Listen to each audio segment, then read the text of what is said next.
Our proceedings with a blessing.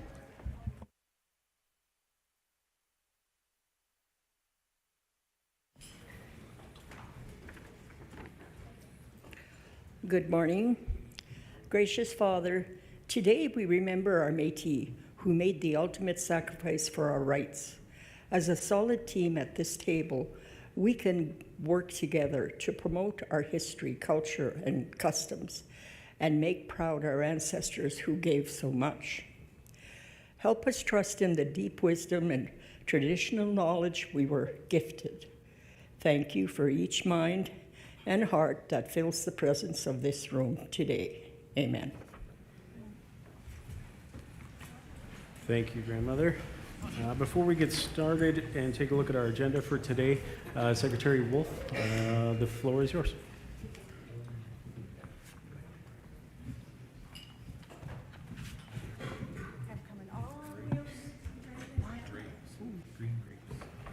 Good morning, all.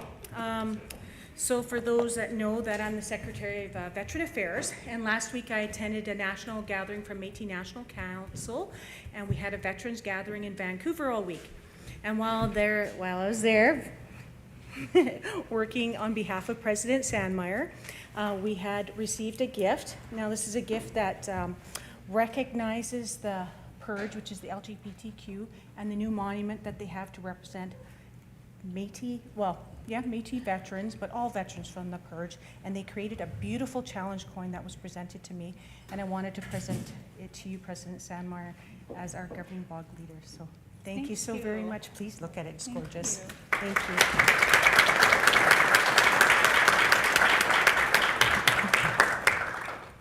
That's our representative on the. Okay, I'll send him a thank you. Please do. Oh, wow. That is beautiful. So the picture on the coin is actually the new Purge monument that they have going up in Ottawa. It's a whole LGBTQ Purge walkway, parkway, and the monument that's actually been approved is on the coin. So I wanted to say thank you for representing the Métis Nation of Alberta, the Otipemisiwak Government, for our Métis veterans. Thank you for representing us, the veterans, Lisa. My pleasure. Thank you. Thank you.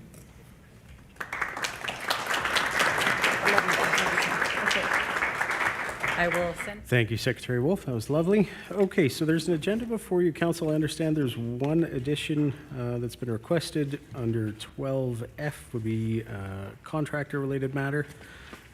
Are there any other additions or deletions to the agenda? Seeing none, would someone like to move the agenda as amended? Secretary Leddy, seconder, Secretary Shidzicki. Debate, discussion? Any opposition? Mr. Chair, just to confirm, you're listing it as a contractor-related matter? That's right. Okay, thank you. Any opposition to the motion to adopt the agenda as amended? Seeing none, the motion carries. The agenda is adopted. Madam President, I will turn the floor over to you for the President's welcome.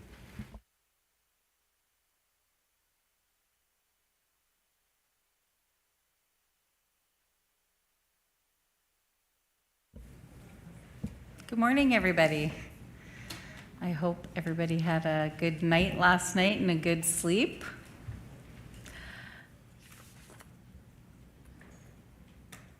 I want to first, again, thank Elder Beatrice for coming and starting us off in a good way with a prayer.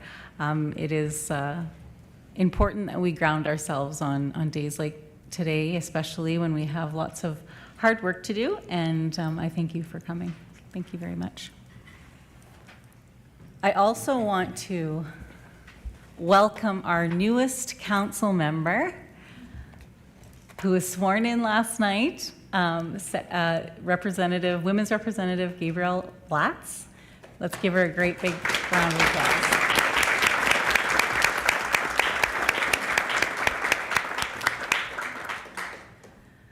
Welcome to our table. We are all very excited for you to be here, excited that we are a full council again, and look so forward to working with you. We have a lot of work to do, as you know, but we will get there. As I've said many times to this council and to our citizens, building a new governance structure, building a new government is not an overnight task. This will take more than this term to build this government. It will be an ongoing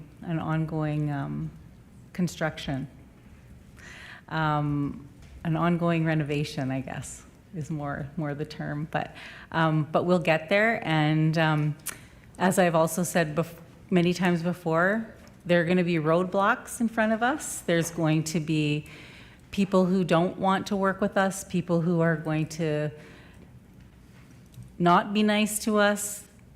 There's going to be mistakes that we make, but we have to learn from it. Learn from those mistakes. That's how I was raised. Treat each other with kindness. Learn from your mistakes and move on. So I'm going to give you a little bit of an update on some of the things that have been going on the last month. Last week, we joined Métis National Council and Métis Nation of Ontario in a historic signing of the MOU between MNC and Northwest Territories Métis. The agreement establishes a framework for collaboration and ongoing dialogue between the Métis National Council and Northwest Territories Métis Nation to advance shared priorities, strengthen Métis governance, and ensure that the perspectives of Métis in the Northwest Territories are reflected in national advocacy and policy discussions. We also attended the Métis National Council Board of Governors meeting, where we made progress on the development of the Métis Policy Forum. We also were able to attend the unboxing of the historic Métis ancestral object that is one step closer to getting home. We have some artists, some experts that are now studying that object to see where it came from and possibly who the artist or artists are. And hopefully we'll be able to make sure that that item gets back to where it's supposed to be. We also attended the Métis National Council Health Summit in Ottawa, along with our health team, as well as Secretary Mitchell, Secretary Shadzicki, Secretary Lavalley, Secretary Lucier, and Secretary Letty was also there, but doing multiple things in her portfolio while she was there. And it was a great health summit. Our health team, of course, did a presentation, and they, of course, rocked it out of the park. Our health team does such a great job with the work that they're doing. And we also had some of our couple of our elected officials and one of our Métis youth, Lyric Gesso, on a youth health panel. So we were well represented at that health summit.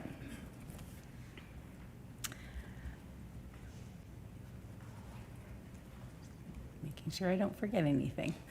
While I was in Ottawa, I also met with the CERNA Deputy Minister Valerie Gideon and her team to discuss, of course, the progress of our self-government agreement amendments and the consultation policy.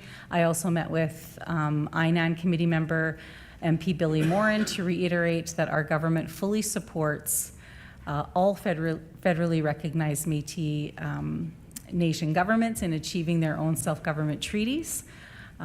However, this cannot come at the expense and harm to others and that we expect a fulsome study when it does get to committee.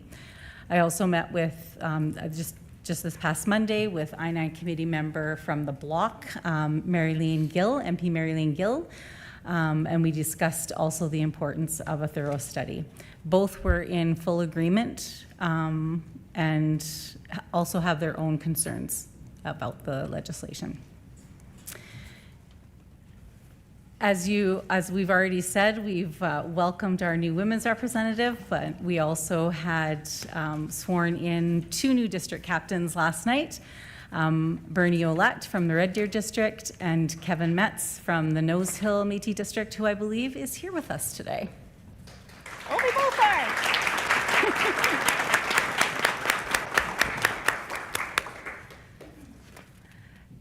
We have now successfully transitioned 17 out of 22 of our districts. This is nation building, and we're getting there. Our consultation team held a very successful Promoting and Increasing Cultural Safety Leadership Summit.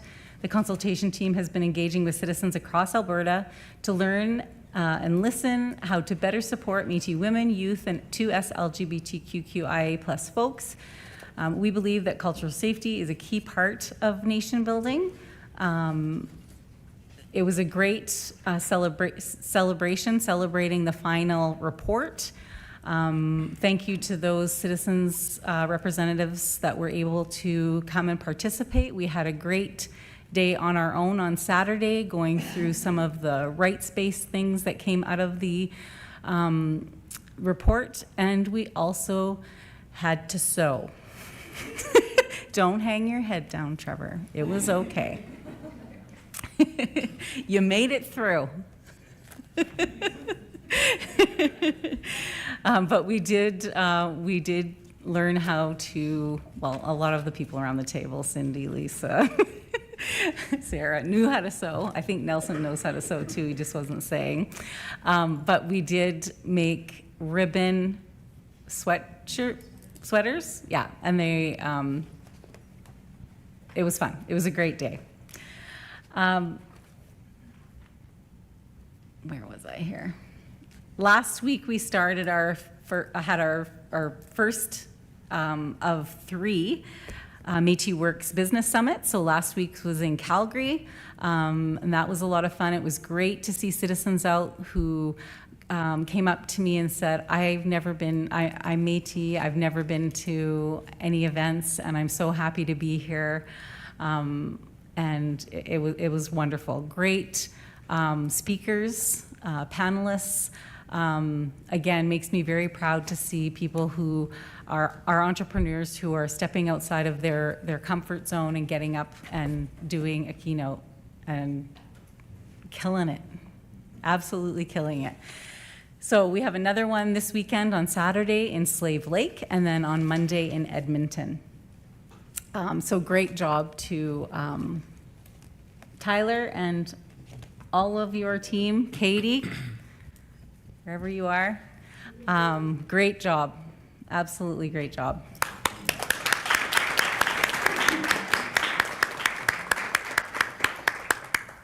And of course to Secretary Dibb, wonderful job, great speech, great networking.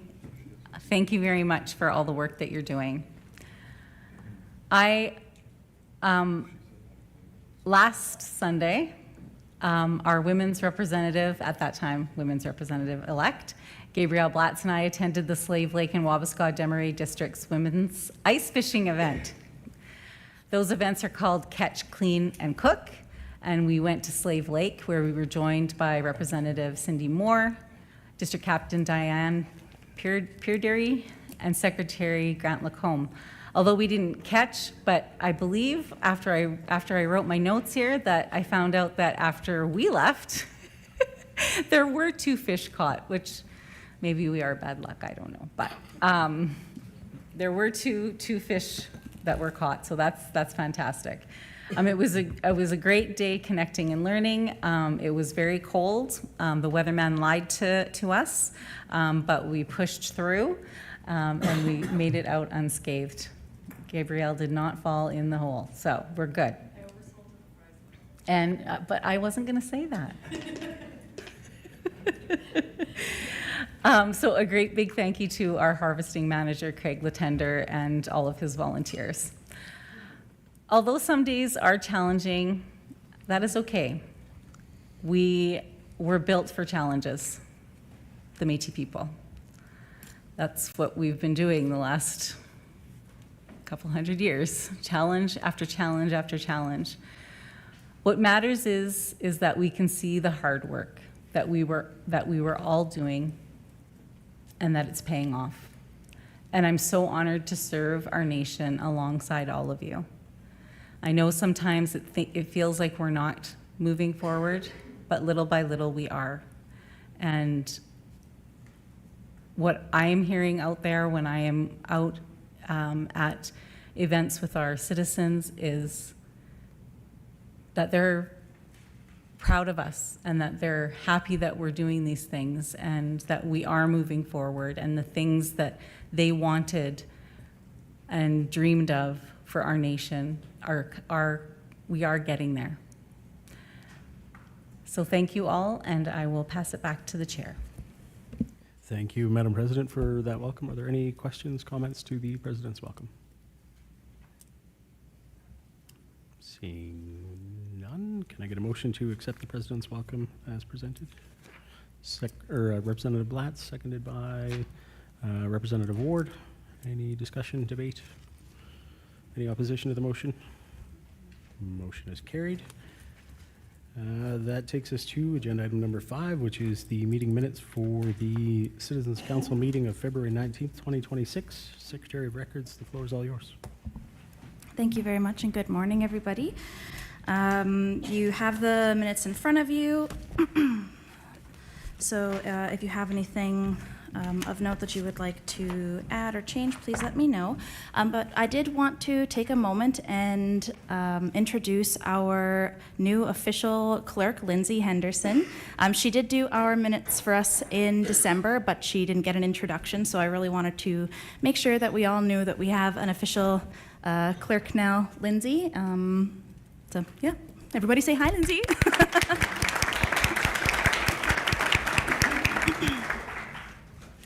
And then I also wanted to let everybody know that there were no redactions to the recording from February's council meeting. So there's nothing written in the minutes because there was no redactions about that. So yeah, thank you. Thank you, Secretary Wolf. Representative Paula Luck. Just a correction. From our last meeting, there was a correction to the previous, or to the previous minutes. And so on agenda item number 5, meeting minutes, the correction that was made is still incorrect. The correction was to accurately record the singular question of order that was brought forward, which was what aspects of operation will be included in the regulation. So it's still not reading to correctly reflect what was asked.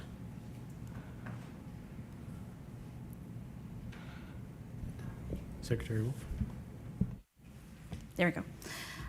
Okay, could you repeat that for me, Bobby? Because we did go back and listen to the recording and make sure, so maybe there was just a little extra thing. So if you could just repeat that for me, and then we can make sure that this is perfectly to what you wanted to say. It was just a singular question. It wasn't, I can't recall what the beginning part of that sentence was, but regarding decisions of the operation of the council. The question that was asked was just what aspects of operation will be included in the regulation. So there wasn't like questions regarding what aspects. It was just one singular question. What aspects of operation will be included in the regulation? Does that make sense? Secretary Wolf. Okay, so you're saying in the amendment that I'm looking at right now, it does say regarding what aspects of operation will be included in the regulation. So what part are you trying to correct? Sorry. Representative Paula Luck. It was phrased in the original meeting minutes that there was like questions regarding what aspects. It was one singular question, and the singular question was what aspects of operation will be included in the regulation.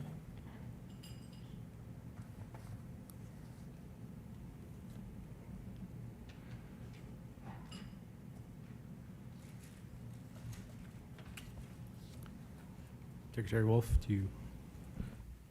how can I help? Okay.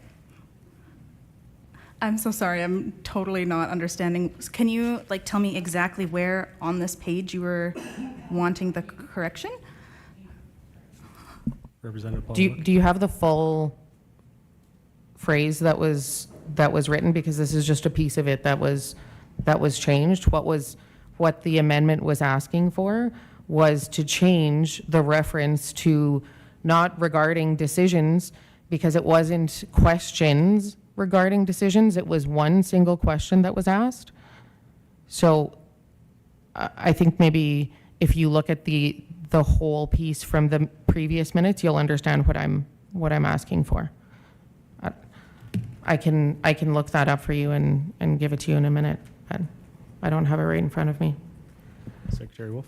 Okay, that makes more sense now. Thank you very much for clarifying. I think we will have to just go back and double check with the February and the January minutes to make sure that they're reflected properly. And we might need to take, on the break, maybe we can take a look at that. Would that be okay with you, Bobby? Or Representative Paul, sorry. Sure. Okay, in that case, we will stand the minutes down and come back to the minutes after the break. That takes us then into Mr. Chair, are we coming back to the full minutes, or are we still talking about if there's any changes or anything, or do we want to wait to do that until after? Yeah, let's do it all at once when we come back, rather that way we're... We may need to have a discussion about whether or not that is conflict of interest. I do understand that there was a judicial tribunal ruling on this, but I think we need to have further discussion about whether or not those two roles can be held. So we in did tandem. seek a formal opinion of the judicial tribunal, and it's been published that there is no conflict of I've interest. seen the publishing. Okay, so the other piece to that is that it is my understanding that the clerk of the judicial tribunal reports up through self-government, when in our judicial act, they're supposed to report up through the judicial tribunal. For the purposes of clerking the judicial tribunal, the clerk does not report through self-government. All of the work related to the judicial tribunal is separate and apart from all of the work of self-government. Okay. Okay, so that takes us into agenda item 6A, which is the chair's report.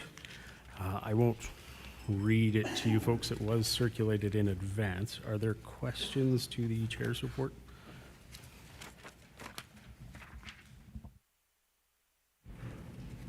Representative Paul Luck. Just a comment on how great it was yesterday to be able to host the Constitution Commission. That was one of the first things that we had motioned for as an action item when we first took office, and so it was really great to be able to finally host them and hear from them yesterday. So thank you for making that happen. Pleasure. Definitely took some wrangling to find private citizen schedules in alignment, but yeah, it was a very valuable session for sure. Any other comments, questions to the chair's report? Representative Dunfield. Just confirming, I know I had a quick conversation this morning, but there have been a couple dates that have been save the date for us for Citizens Council meetings in September. So just wanting to double check with you, because that's not listed on your report. So just, is that it? That's not set in stone yet? They're essentially set in stone. I didn't include them in the update because I haven't drafted the notices for them, but they will be issued. Okay, and those thank will you. be the dates. If there's no additional questions, can I seek a motion to accept the chair's report as presented? Secretary Leddy, seconded by Representative Schnell. Further discussion, debate, any opposition? No opposition, the motion carries. The report is accepted. Thank you, Council. Would you like to go into the citizens' proposal updates, or would you like us to break now and come back to the minutes once the clerks have had a chance to review? President?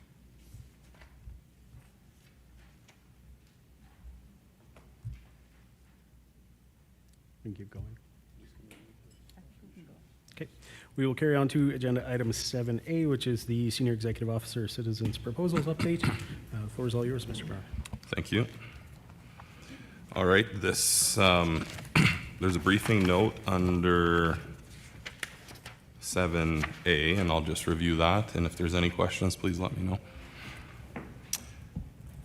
So So the objective is to inform Citizens Council that a number of proposals from the 2025 annual Citizens Gathering have been referred to administration for review, analysis, and future reporting.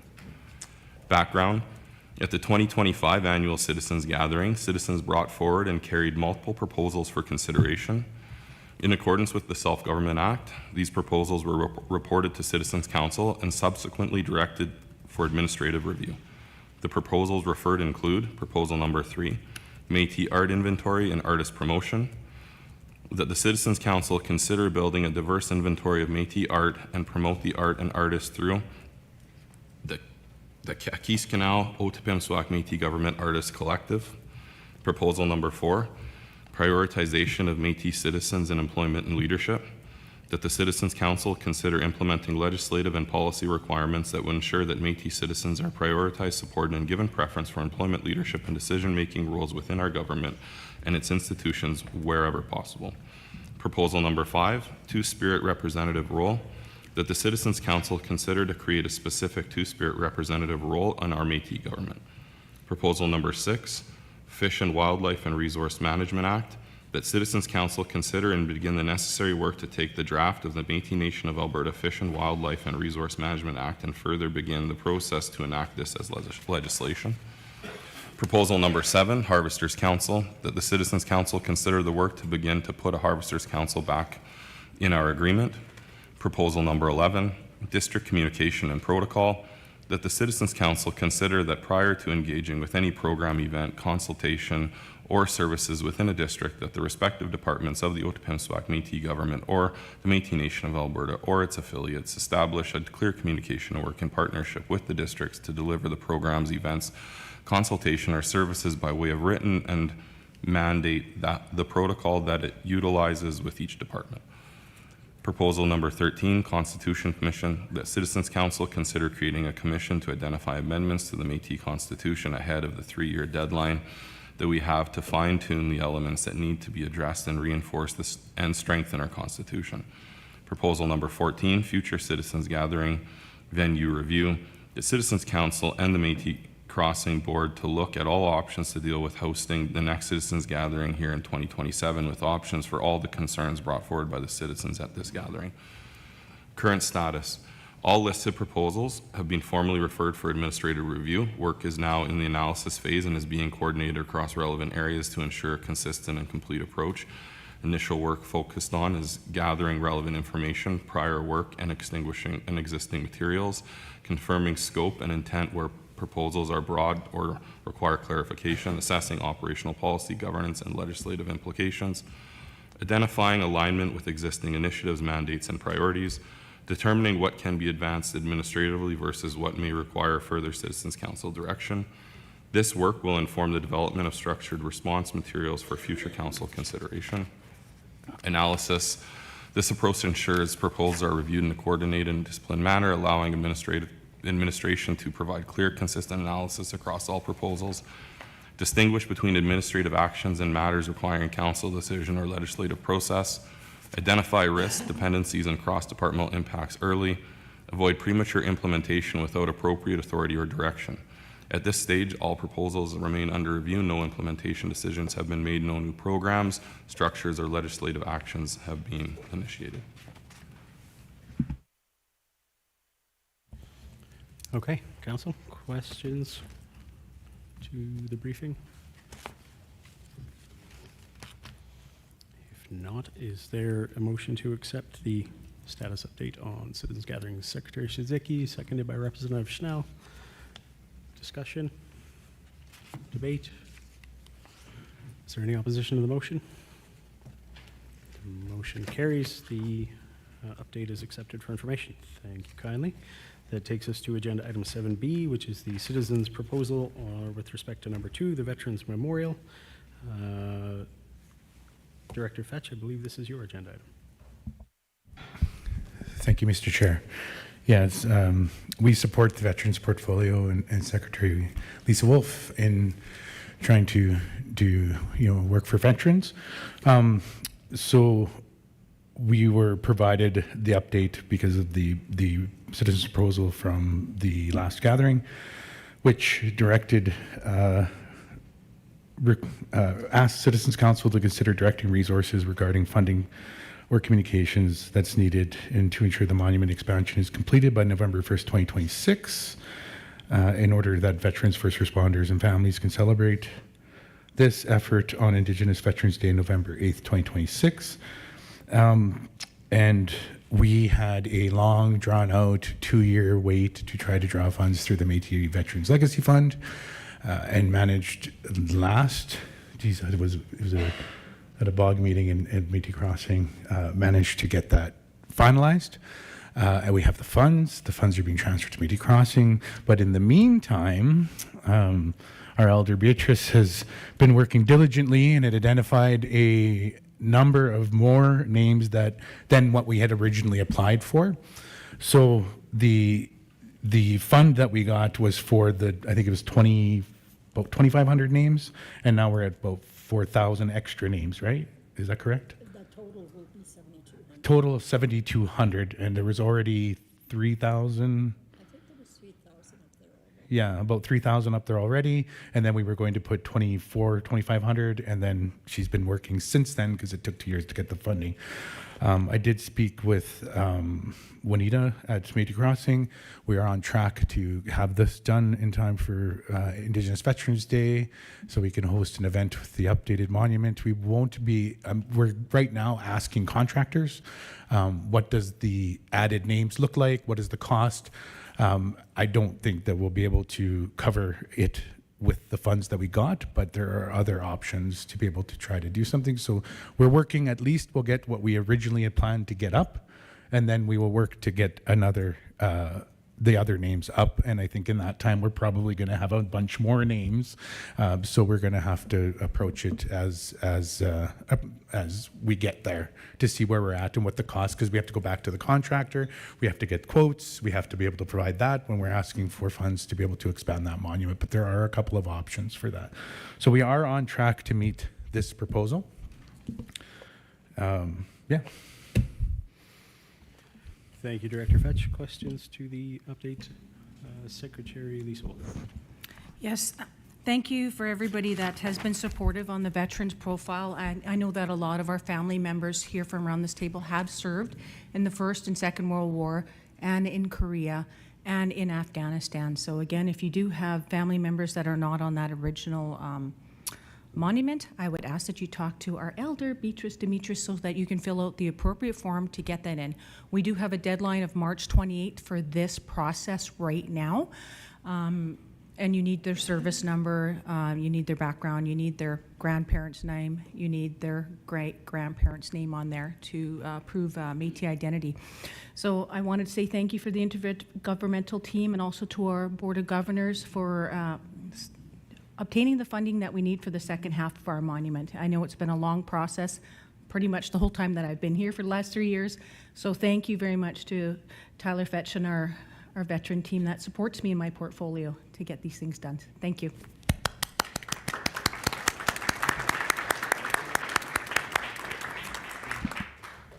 Representative Blatz. Thank you. Thank you for the report and all the work that's done on this. This is really exciting. I just have a question of clarification because I got confused with all the numbers that were being thrown out. Will it be 7,200 total on the monument or 7,200 extra names on the monument? It'd be about 7,200 total. Total? Yeah, because there's 3,000. I know. I was doing the math, air math, right? Okay. So it's 3,000 about on the monument that was originally built. Okay. We had 2,600 names, and then there's another. Like that was when we applied. We had 2,600, and then there's now the total would be 7,200. Roughly 7,200. Yeah. Okay, perfect.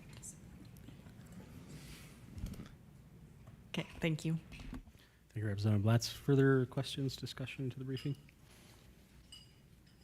Seeing none, is there someone who wishes to make the motion to accept for information? Secretary Eckberg, seconded by Secretary Shidziki. Discussion? Debate?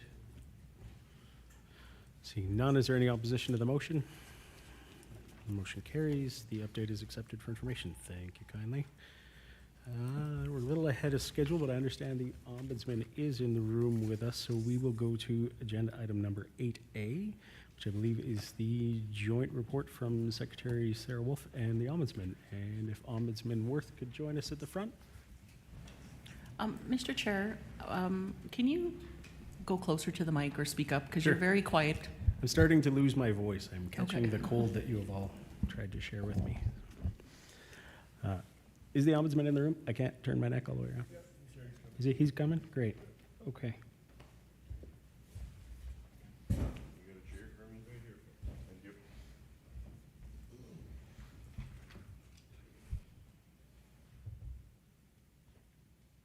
Okay, the floor is all yours for each of you. I don't know who wants it first.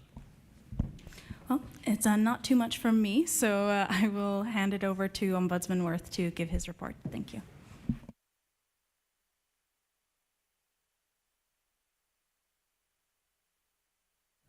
Thank you. Good morning. Thank you for having me. My position, I will say, has been evolving since the start. There's been changes and whatnot that have gone on. I've gotten to know a lot of the people and citizens. Some call me to clarify things, and I'm starting to get more of a handle on the culture and what's going on out there. I don't mean the Métis culture, I mean what's going on in our government and the province and whatnot. So, I have a formal presentation here, but I just want to say that if you ever have questions, please feel free to call me or come and see me or whatever you would like to straighten things out, because there's been a lot of rumor, innuendo, and all kinds of other things I've run into. But if somebody actually has a issue that they want to discuss, then I'm just asking you, please reach out and ask me. I'm going to give you the honest answer as I know it. And if you are having an issue and you can clarify it with me, and it's in my lane, I will do what I can to help you. That being said, right now, I just want to ask if anybody has a question before I get into the slides. Council, questions before we begin? Looks like they're ready for you. Okay, we've seen this before, the mandate and role and some of the responsibilities. To expand on that, recently I've been working on getting an office where people can come and talk and whatever else, make their issues known. I'm also in the process of hiring an investigator to assist, as there is now a few things going, so I need some help with that. And I guess for the most part, a lot of the reports. Does anybody have a question about the mandate and role? Basically, I'm just going to say it simply, as I did before. If you have a concern or a question, or you feel that things aren't being dealt with fairly, then you can come and see me. You can go on the website, fill out the forms, and like I said, I can direct you in the right direction, or else if it's in my lane, jurisdiction, I will help you and do the best I can to help the process along. Any questions about that? Okay, we can move forward then.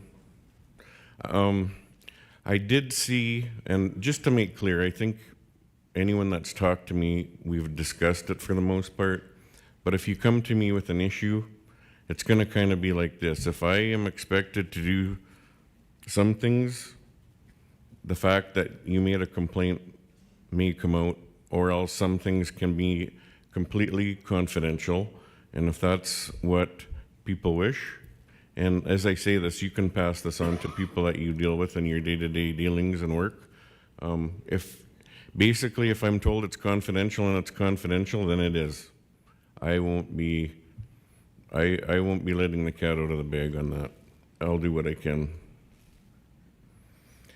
I have to look up my own because I can't see that far. So this report is for September 1st, 2025, which basically shortly after the citizens gathering, and up to February 1st, 2026. The goal is to try and do quarterly reports when possible, and I was put off for a couple months, but here I am. So during that period of time, I had 8 written submissions, which I will do. I normally process about 2 phone calls a day on average of people that have questions about what's going on, what they're doing. So I'm going to record those, and just to kind of give an idea that there's a lot of things going on without basically disclosing everything. So out of the 8 submissions, 5 were against public officials, and 3 of them were against, I was asked to call institutions, so a group more than a person. Trends, there's been an increase online, obviously, as people become aware there's somebody that they can reach out to. I get a lot of calls about how people can apply for the programs, the various programs that we have. Okay, so it's on the slide. Oh, so out of those 8 submissions that I got, I would say that 4 were resolved, 100%. I worked on the other 4, and sometimes it takes a little bit of time to get everybody on the same page and to move forward. So basically, I'm here to facilitate a good working relationship for everybody. And that's why I've been working a little bit with human resources to try and help these things. And what we're doing is we're following the laws, we're following labor law, we're following the case law in Alberta. And the number one thing is just trying to get people to treat each other well. When there's a fight at work, it hurts people, they get criticized, they feel pride, and it takes a while to get over it. But that's something that we have to do. Is I believe I was told there's like 335 employees now. We all have to try and get along and know that we're on the same page and try to work together. That's a big one. Just to go through here again.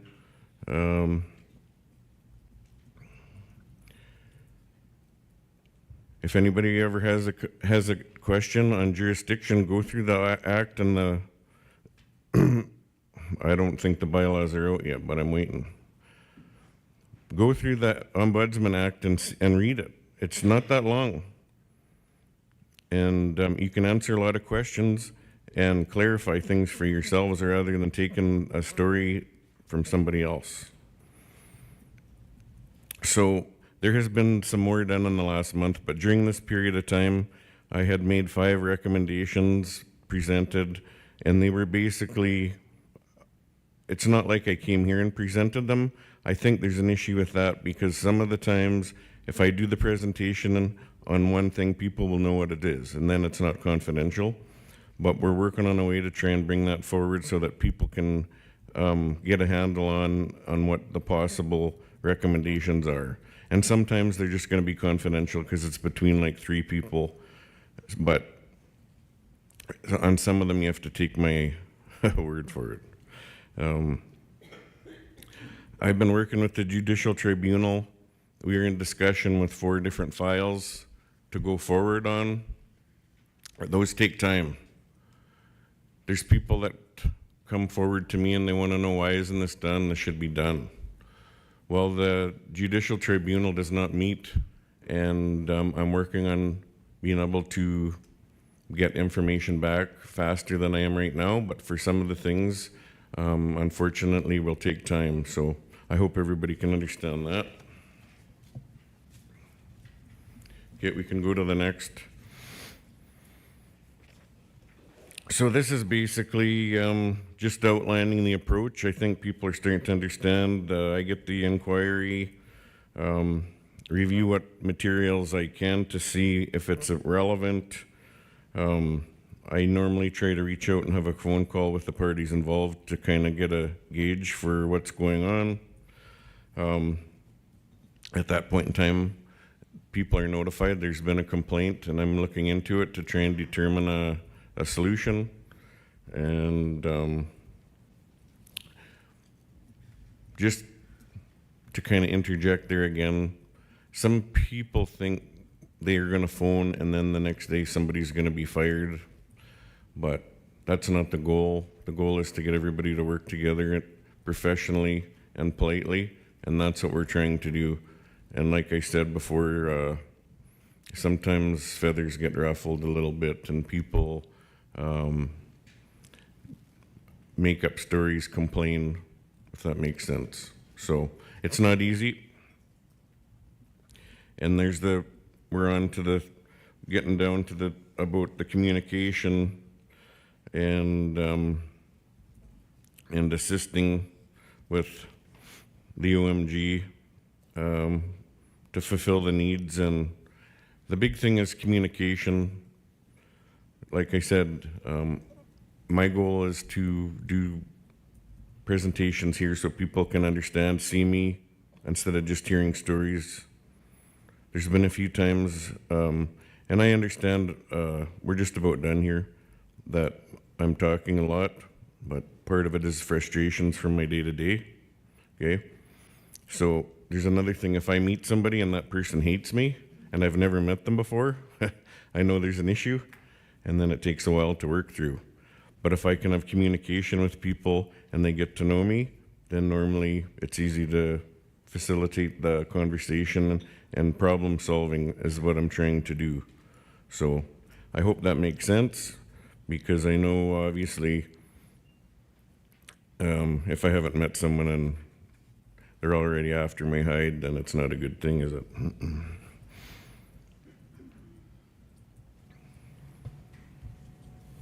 So Ombudsman Ruth, Secretary of the Valley.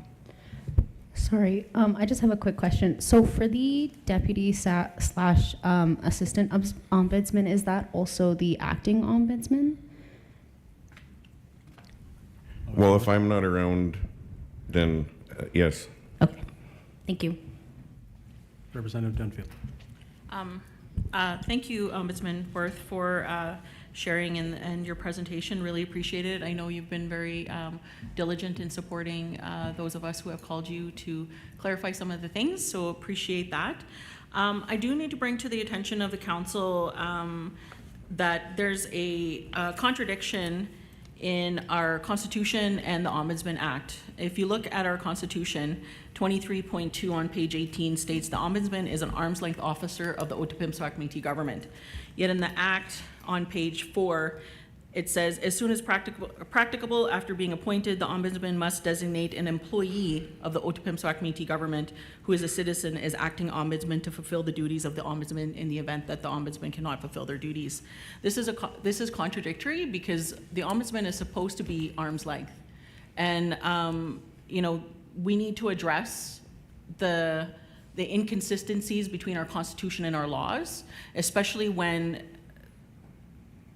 our citizens have made it clear it's not an arm's length position. That. President Sandmeyer. So, of course, the laws that we have right now, there's 9 laws that were done prior to this council being in place, and they were developed with a legal team. So what we'll have to do is take that back to our legal and ask for clarification on both of those questions. Okay, we'll refer those questions. Legal Counsel, Secretary Collins. Yes, good morning, and thank you very much for providing an update to the council. So just a little bit of clarity in respect to how I worded that. I believe this is an update and it's not actually the annual report as it's identified there. Otherwise, this annual report is done very, very early compared to when we do our annual reports to the citizens gathering. So I don't know if it's just me, or if it indeed is the annual report, then you need to tell me that.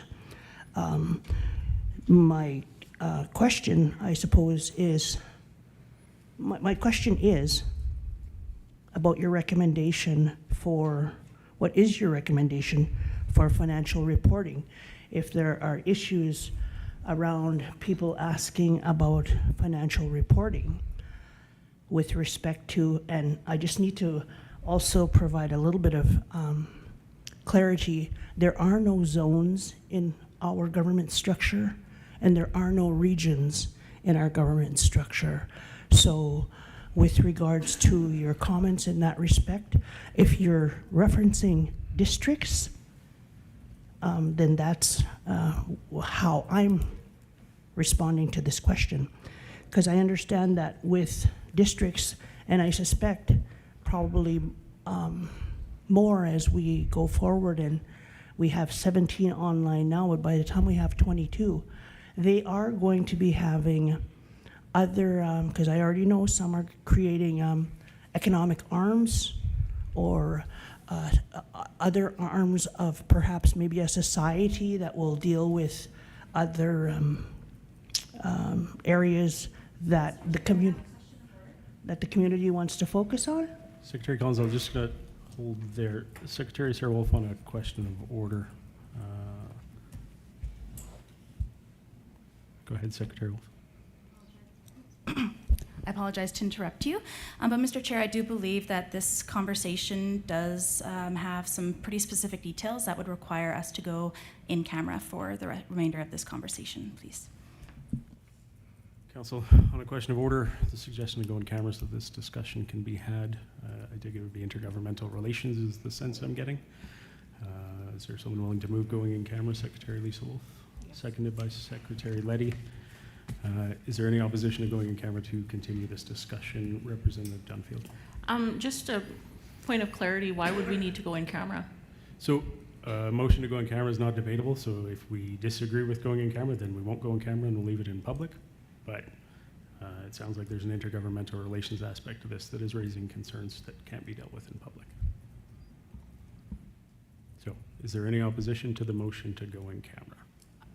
I think I'm still trying to understand, Mr. Chair, what those potential intergovernmental relations concerns would be.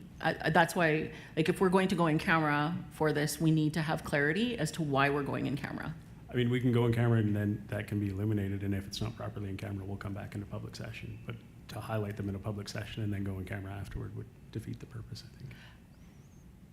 I think this is a point of clarity for our citizens, especially in regards to some of the concerns raised by the Ombudsman around his role and responsibility. And I think it's important for our citizens to hear what his role and responsibility is and what our role and responsibility is to ensure that he is arm's length and he is being supported to do his role the best of the ability. We're heading into debate, Representative Dunfield, and there's no debate on the motion to go in camera. The motion is either dealt with or not. So if there's opposition, just state that you're in opposition. I feel that we don't need to go in camera. Okay, so there's opposition to go in camera. President, do you wish to go to a vote on this, or should we continue in public session for the time being?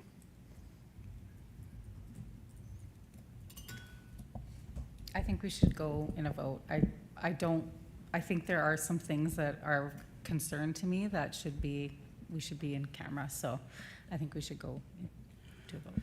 Okay, then being no consensus, we will call for a vote of the members on the motion to go in camera. All those in favor of going into closed session, please raise your hands.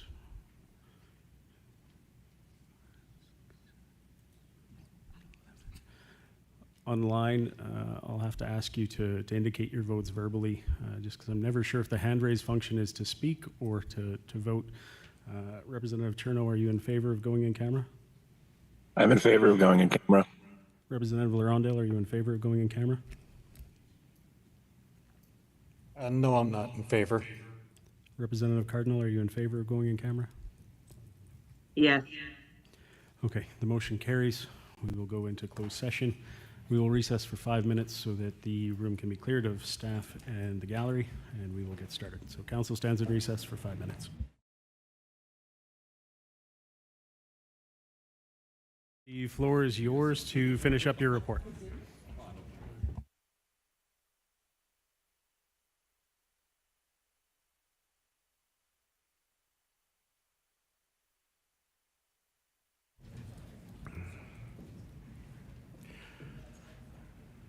I want to thank everybody for your time, and I got a lot of my things out today, so I felt that it was very good.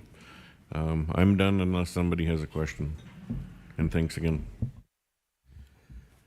Council, any further additional questions in respect to the ombudsman report? Representative Pauluk. The Fort Edmonton. On a question of order, Secretary Letty. I believe this is a matter should be in camera as well. Okay.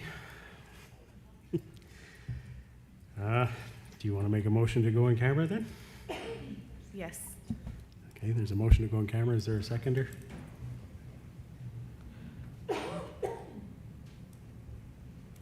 Secretary Wolf seconds the motion to go in camera. There's no debate on a motion to go in camera.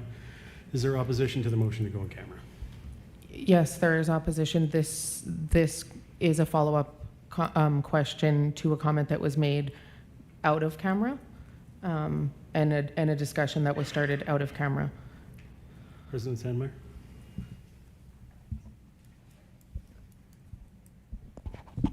Well, I actually responded to part of that question in camera, so I'm not going to respond to it anymore. I believe what Ombudsman Worth had said was that you're hiring for an assistant right now. You're looking for, or have you already hired somebody? If you could use your microphone, Mr. Ombudsman. Yes, we are currently in a position that we're trying to hire some people, but I don't know if that would be fulfilling one of the other roles spoken of right now that was part of going forward for me to go forward with. Can you go back on your slides, please? I do have a motion on the floor. There isn't consensus, and the president hasn't directed me to conduct a vote, so I presume we're in the consensus gathering phase, which is within the president's purview under the Self-Government Act. So, President Sandmeyer. Am I able to finish the question that I was asking? I can't psychically foresee the question and where it's going. If you want to start your question, go ahead. All right, so whatever it is that the position is called, or the function that these two individuals are serving, it is written in the Ombudsman Act that there is somebody appointed and that it is to be an employee. However, there isn't in any of our legislation a position for an elected official to be involved. I am just wondering, was this kind of new position or new support role sent for review to the Judicial Tribunal to determine whether they're constitutionally compliant prior to appointing them? And if not, has there been a referral to the Judicial Tribunal for review since these individuals have taken these positions? And then I have a second question after that. Secretary Collins. Mr. Chair, you've had a motion on the floor quite a number of minutes ago before a bunch of comments. I'm really wondering, have you ruled that one out of order and we continue the conversation, or is that motion still on the floor? So So I was giving Representative Paul Look the benefit to finish her question so that I can make a determination in respect to the motion to go in camera. Well, President- she started her question. It was jumped in to go in camera. Secretary Collins, I'm about to issue the ruling now. Issued. President Sandmeyer, my feeling is not being consensus on the motion to go in camera, and that this matter was spoken to in public, that there's no reason to go in camera, and that we can finish and dispense with this, given that you've already referred most of the majority of these questions to legal counsel for review. It's an extension of that question, which now suggests the Judicial Tribunal also give an opinion, and I think that's fair and reasonable, and we can just refer this question to both and then move on if that suits your purposes, Madam President. Yeah, as I stated earlier, when it was brought up by Representative Dunfield, that we will take this to legal, as the Ombudsman Act was something that was passed prior to this council sitting around this table, and that there was a legal team who worked on these laws and were approved by provincial council. So we will refer it to our legal team. And I guess Judicial Tribunal as well. Thank you. Very good. We will make those referrals. I declare the motion to go in camera a failed motion. Representative Dunfield, you have the floor. Thank you, Mr. Chair. Just for further clarity, and thank you so much for that, President Sandmeyer. But it is my understanding that as Citizens Council, that we have the ability to provide legislation to change any of those laws or any of those acts. Is that not correct? President Sandmeyer? I think that what we had said was we would review the legislation, yes. So if we want to take a look at that legislation at another meeting, we can do that, or we can first off refer it to judiciary or legal counsel and get an opinion on your statement from earlier and Representative Zoluk's statement as well. Thank you for that, President Sandmeyer. With that, I would like to make a motion that Citizens Council look at the Ombudsman Act, Section 10, regarding the appointment of an employee as the Otipemisiwak, as the designate for the Ombudsman from the Otipemisiwak Métis Government. I would like to make a motion that we review that particular line, and that it be brought back to Citizens Council as a potential change in that law. Representative Dunfield, so which is it? Are we going to refer questions of order for review for legal opinion and judicial tribunal review, or are we going to make a motion that Citizens Council consider an amendment to the Act? Oh, sorry. At this point, Mr. Chair, I think we can do both, that that it can go to JT for review, but also at the same time that we can look at changing the Act. Okay, there's a mover. Is there a seconder? Secretary Collins seconds. Is there further discussion with respect to this motion? Debate? Is there any opposition to the motion? Secretary LaValle? We originally talked about having employees in certain positions, and this come up with the chair before, and I feel like this is the same conversation that's happening again. But we had originally made a motion when we talked about this back, I think it was November 2023. It was like one of our first discussions where we talked about having an employee in these certain positions, and we as a council, and I could probably bring it up because I think we had made the decision to change the Self-Government Act to say that an employee can be a citizen. And even when we go back into the the citizens gathering, there was a citizen proposal that said that we should be supporting our employees. So I just don't understand what the point of having this motion is. Is it that you just don't want employees to be in these positions specifically?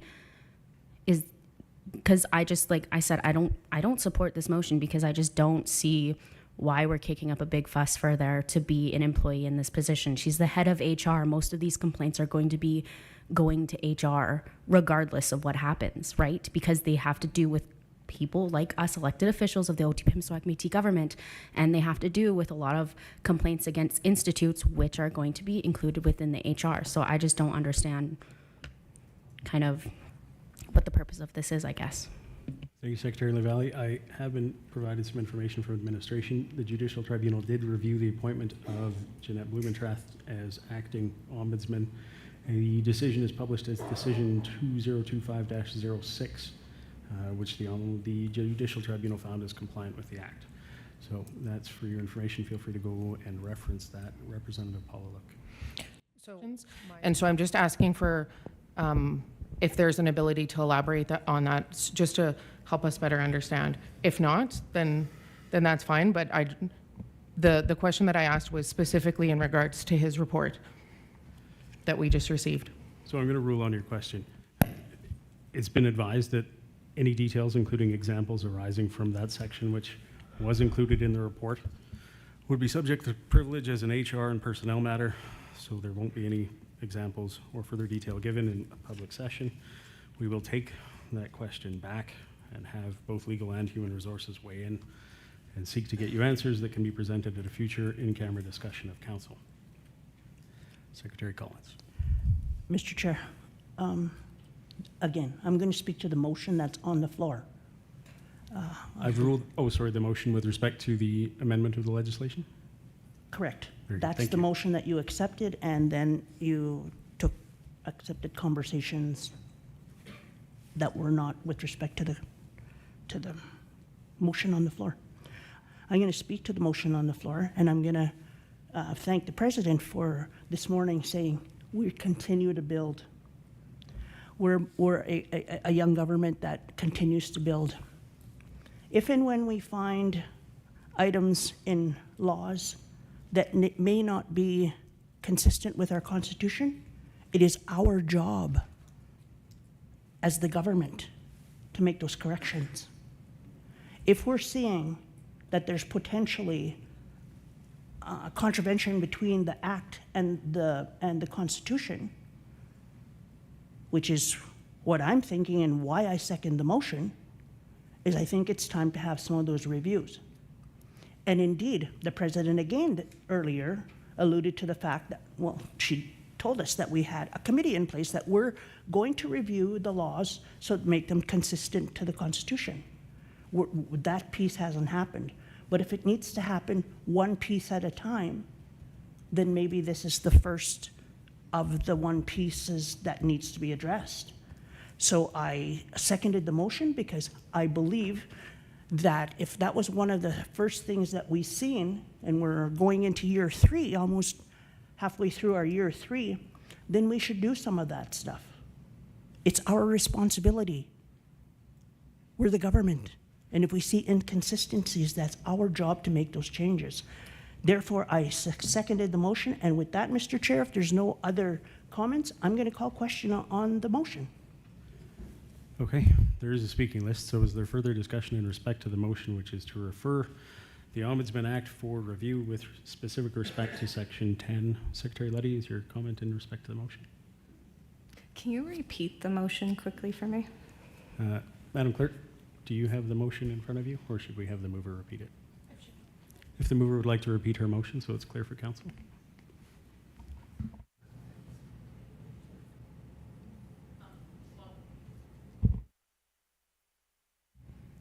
Thank you. Sorry, I was hoping you wrote it down. So I am asking, the motion was to amend Section 10 of the Ombudsman Act. So in that form, the motion would be out of order because an act can't be amended by simple motion. You could refer the act for review. Okay, can I make a motion to refer the act for review, specifically Section 10 of the Ombudsman Act? Very good. Secretary Collins, I understand that's what you're seconding, correct? And I believe part of her original motion, and perhaps, Mr. Chair, that when we make motions that we could get them clarified in the future so that the clerk actually knows what our motion is, so we don't have to wheel back and try and remember what we said. But part of it was for that review of that particular section so that it is in line with the Constitution. And that's the piece where I'm coming from, is we need to align our laws with our Constitution. And in her original spiel. Let's get to the motion. So Yeah, if we're adding so That's that right. it is in That's- line with the Constitution? That's right, Mr. Chair. Very good. Can you read the motion, Madam Clerk?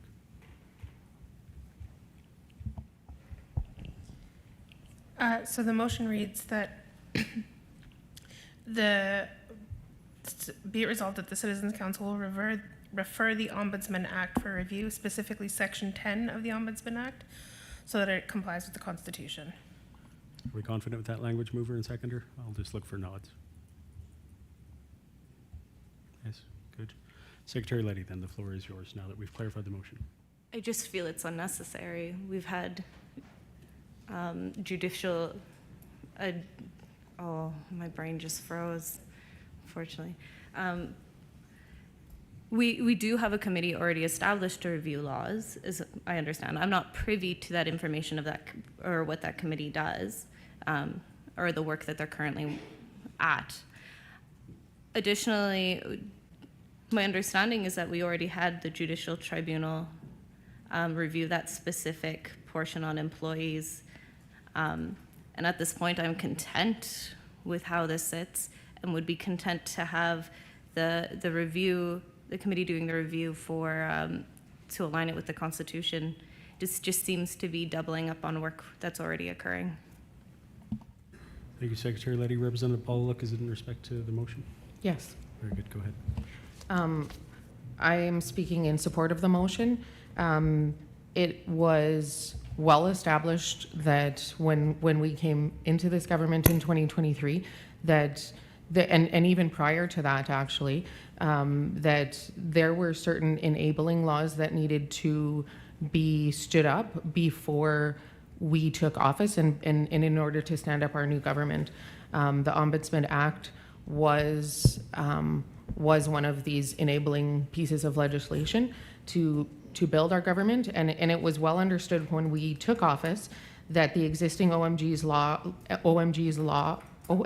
laws, may require honing and tweaking as priorities are determined and reevaluated over time and in review to compliance with our Constitution. It was actually President Sandmeyer in the, I believe, November 2024 meeting that brought forward a motion to begin the process to review our laws, specifically to accomplish those goals, to look at them for better suiting the needs of our citizens, our government structure, and ensuring that since a lot of them were written prior to our government standing up, they were a little bit more in line with the Societies Act than to our own Constitution, and to ensure alignment with our actual Constitution. So I am speaking in favor of this motion for that reason, and I'd like to call question, please. Yeah, Secretary Brown, President Sandmeyer, and then Secretary Brownfield is what I've got for the speaking list.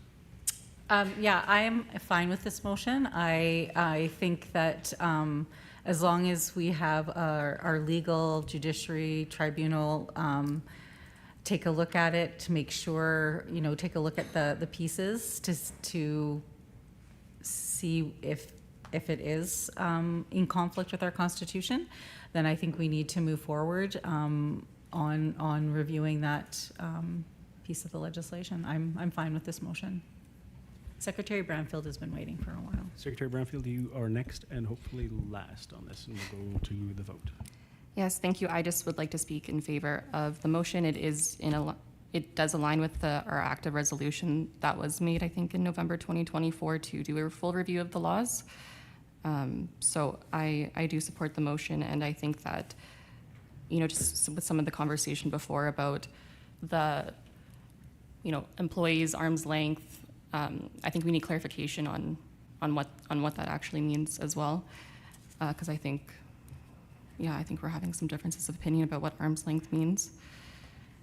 And that, so I propose the motion. I support the motion and would like to vote on it right away. But I do have another motion or action item after. We will come back to you once we are through here. Is there any further discussion or debate on this? I'm inclined to close the question here. Seeing nothing further, is there any opposition to the motion which was read by the clerk? Seeing none, the motion carries. The legislation is so referred. Secretary Branfield, I committed to give you the floor back. Thank you. And with this discussion and the discussion about the legislative review, can we please bring that, especially because some of us weren't here when that was brought forward, and I don't think we've met for over a year about it, and it was made in November 2024. So could we bring, I don't know if I need to make a motion, but to bring that briefing note and discussion back to the table at the next meeting? President, do you need a motion? You're the chair of that committee. I think we can just bring it back. Yeah, I think we can bring it back, and I realize that it has been a while since we have met. There are a lot of competing priorities around this table, and dealing with Canada and Alberta on a lot of different things. So we do want to come to some kind of legislative review. I'm not sure if what we had planned previously is feasible given the time length that we have, but I have some other ideas. So yeah, I would like that to come back to the table. Thank you. Noted. I'll make sure it is on the agenda for April. Secretary Branfield, do you need the floor again? Oh, I was just wondering if if it would be better to make a motion that we bring the original briefing note back to the table for discussion and direction, something along those lines. Because once again, not everyone was here, and we can all be on the same page about it. Yeah, sure thing. If you'd like to make that motion and you find a seconder, that's clear direction for me as the chair. So happy to see that. So moved. Yeah. Very good. Seconded by Representative Dunfield. Further discussion on that motion to return the legislative priorities briefing note back to council for the April meeting for discussion. Debate. Any opposition to the motion? Carried. We shall ensure it comes back in April. Ombudsman Worth, any concluding comments to your report? Ombudsman has no further commentary for his report. Further questions from council, or should we look for a motion to accept the Ombudsman's report? Secretary Suzuki moves to accept the Ombudsman's report. Secretary Eckberg seconds. Discussion? Debate? Any opposition to the motion? The motion carries. The report is accepted. Thank you for your time, Ombudsman Worth. Appreciate it. Council, that takes us into our lunch hour. We also have the minutes to review over the break, so we will recess until 1:30 so that there's some time to do that work and also some time for people to eat. So council stands in recess for 1 hour and 15 minutes. We reconvene at 1:30.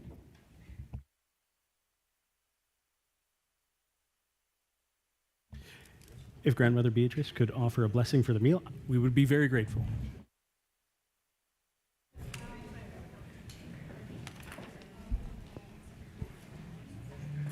Father, we thank you for the blessings and joy to be together at this table. Please bless this food we are about to share, those who prepared it and serve it, and for those who have worked to put this gathering together. Amen.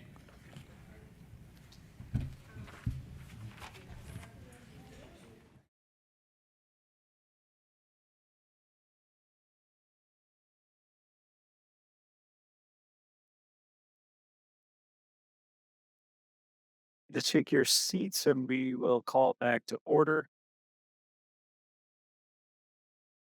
We're tracking at our agenda a little bit back to item 5A, which is the draft meeting minutes of February 19th, Citizens Council. Secretary of Records, I'll turn the floor back over to you. And on that, I think we have a few amendments, correct?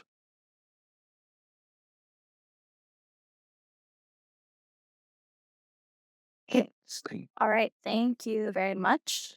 It was a delicious lunch and stew.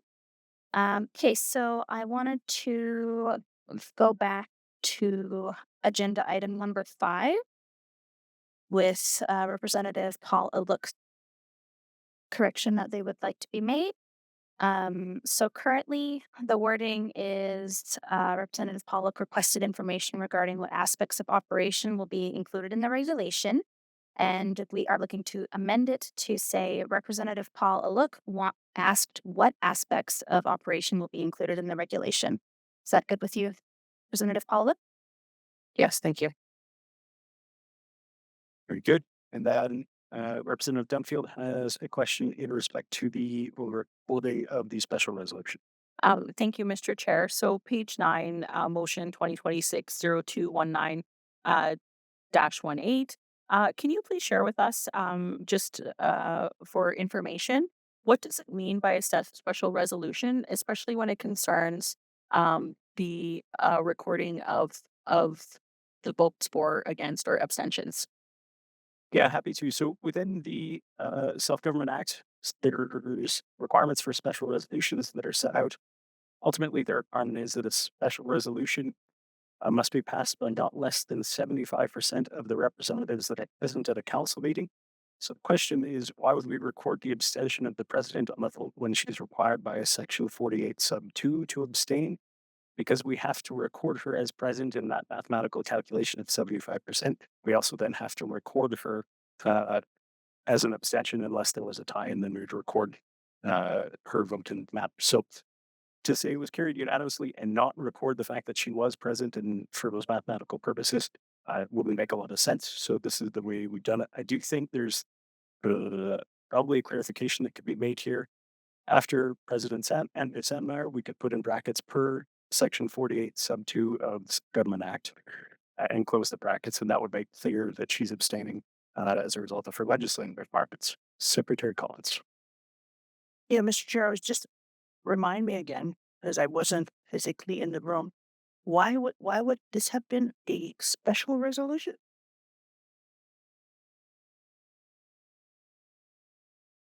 I can go into the nature of why it was a special resolution without giving the in-camera portion of the resolution it refers to. It will be discussed in the in-camera portion of the meeting today. Later on in the person that matters.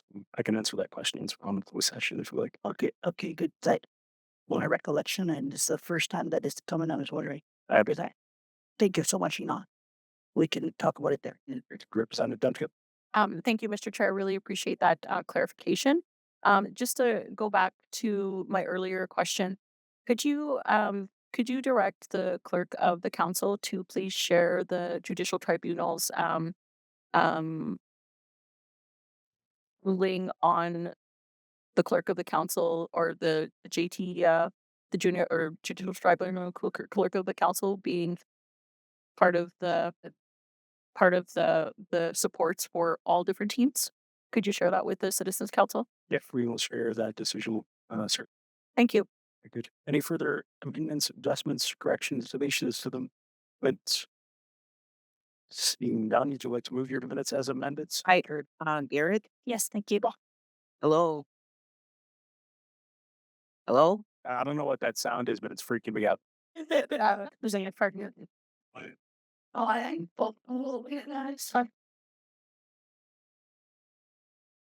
Representative Cardinal on line, do you have comments?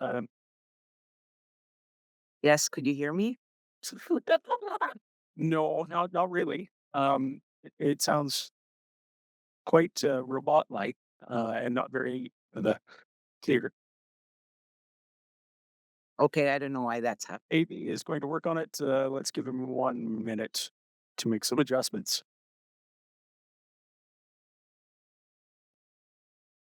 Representative Cardinal, do you want to try again? Could you hear me now? We can hear you now, loud and clear. Okay, I was just going to say for the minutes, for the attendance part, I was there virtually and it's saying that I was absent. Okay. Look to the clerk and Secretary of Records. Are we okay making that adjustment and removing Representative Judy Ann Cardinal from the absentee representatives? Some nods. Any other additions, deletions, corrections to the minutes? Apologize for the oversight, Representative Cardinal. Secretary Wolf has moved her minutes. Is there a seconder? Representative Blatt seconds. That's what we're going to do. We're just going to put her on the record whether she likes it or not from now on. Representative Dunfield, go ahead. Mr. Chair, sorry, I just want some clarification. Would you refer to her as Representative Blatt or provincial Women's Representative Blatt? Because I just want clarity on that because I feel like it's more provincial women's representative. You're gonna make me say that every time I say her name, really? Yeah, I am. Because she's new and she deserves it. I'll take it under advisement. How's that? Okay. Okay, any opposition to the minutes as amended? Motion carries. Minutes are adopted. Thank you, council, for working through that with us. That takes us into representative business, which is agenda item 9A. I'll invite the events manager to come forward. There's a couple of briefings for you, it looks like.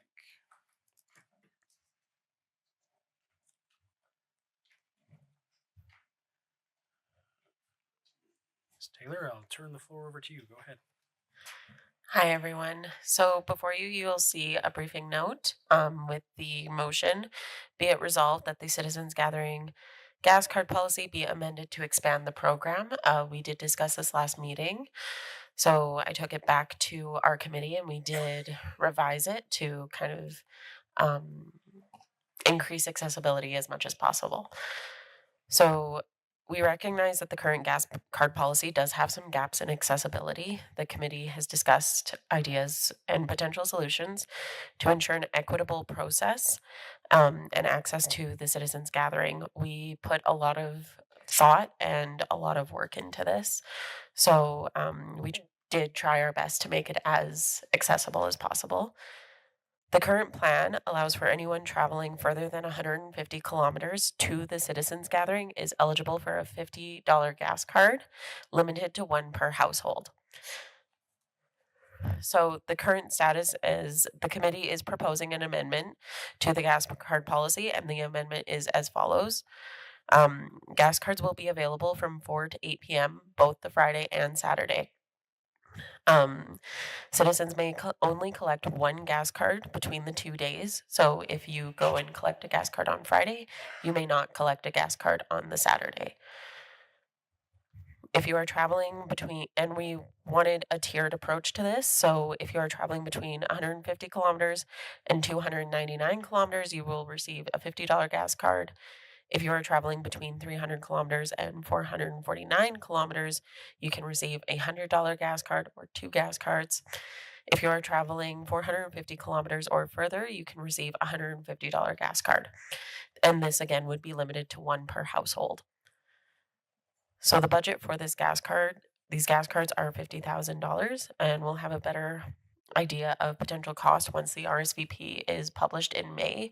Last year, we did only provide around $17,000 worth of gas cards, just to provide some context. Secretary Lisa. Thank you, Mr. Chair. Ms. Masters, there, in regards to the citizens gathering and planning, did we discuss the location this year of where we're going to have the actual gas cards be distributed from? So I think when I was talking with my other council here that we were saying that maybe at the registration desk. Yes, so gas cards would be distributed at the registration. Our registry department does oversee the gas card distribution, as they have access to addresses and all of the qualifying information that would be needed. Thank you, Secretary Letty. Yeah, I just wanted to say thank you for bringing this back. It's obvious a lot of thought and effort went into this, and I know it's a conundrum that doesn't have any easy answers, especially with a budget on it. I feel very strongly that this shall work, and I'm excited to see how it works out come this August with our citizens gathering, and I'm in full support of what this amendment is. Thank you, Secretary Letty. Secretary Eckberg. So just a quick question here on this, and I know this is going to come up by certain people because I've dealt with this several times. It says if you're traveling between 150 to 299 kilometers, is that per one way, or is that both ways? Because if you're 150 kilometers away and you're actually traveling 300 there and back, you qualify for more, and that's something that will come up. This would be one way. Okay, we should make sure we put that in there to do that. Yeah, one way. Further discussion? There was another question, I just can't remember what it was. You want us to give you a moment?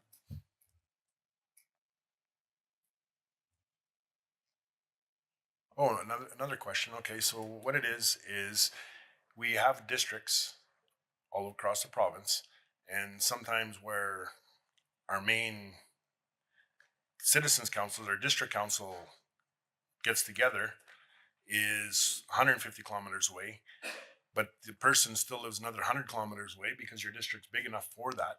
How are we going to be able to identify that people come from that distance? Who's going to be responsible for that? Are they going to put their rural address in there and then you guys do that? Like, how are we going to do that? So again, our registry team, they have access to addresses connected to the citizenship numbers. So when you register, you show your number, your address, and then it is from your mailing address listed on your profile, not from your district's hub. Representative Moore, and then we'll come back to you, Secretary.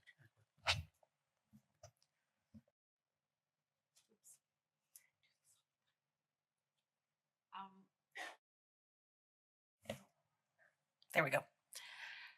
I'm probably going to get a lot of negative feedback from this because my district is 136 kilometers away. And so, like, I'm fully in support of this and I don't want to hold anything up. However, I think it needs to be addressed because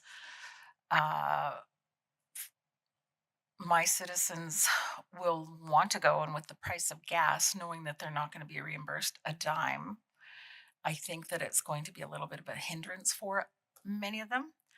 And so I don't know if how I'm going to answer that for them because it's going to be over 300 kilometers when they go both ways. And so I don't know if this should perhaps be amended to 100K. I don't know, because for once in many years, the citizens gathering is going to be easily accessible for my citizens, but they're not going to get a dime. And I think that Diane and I are going to face a bit of flack over that. So I don't know, thoughts? Any thoughts? I think I definitely hear what you're saying. However, if we want to amend to 100 kilometers, we can adjust those tiers, I would say. That being said, I think then we open ourselves up to what about the people who are 99 kilometers away? So that's one thing to consider, but we can definitely amend the tiers. Representative Blatz. Thank you.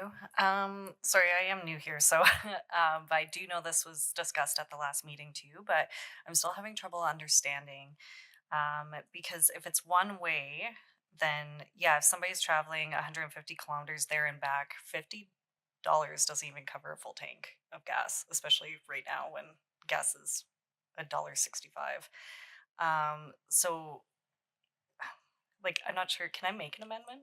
Is that thing? You can certainly propose. There isn't a motion on the floor, so. Okay, cool. Can I propose that it is a round trip for the traveling between 150 kilometers to 299? Instead of it being one way. And my whole thought process behind that is just because if somebody's traveling that far, or if they're traveling 300 kilometers there and 300 kilometers back, that's 600 kilometers. And so if they're getting $100 gas card, then that's like, yeah, it's not covering the cost of gas. So then I'm wondering if it's even helping the issue that we're trying to address with cost effectiveness for our citizens gatherings. Thank you. Okay. So you're asking that we consider the calculation be round trip rather than one way. I'm going to put you on the spot, Senior Executive Officer Barnard. Do you have thoughts in respect to the financial implications? I know it sets out a $50,000 budget. Is that the number that you're working with? I think maybe some light there might help. Yeah, and I think with last year we only spent 17,000. So I'm comfortable with this number, and I don't think we can justify going much higher than that, given the other expenses we have with the gathering. So, however council chooses or whatever to divvy it up, this kilometer or round trip, it's, to me, it's as long as it stays in with the 50,000, it's fine. Secretary Collins? A couple of points, Mr. Chair. So, and I'll use myself as an example. I don't live in my post office box. I still have to drive 50 kilometers past the post office box to where I live.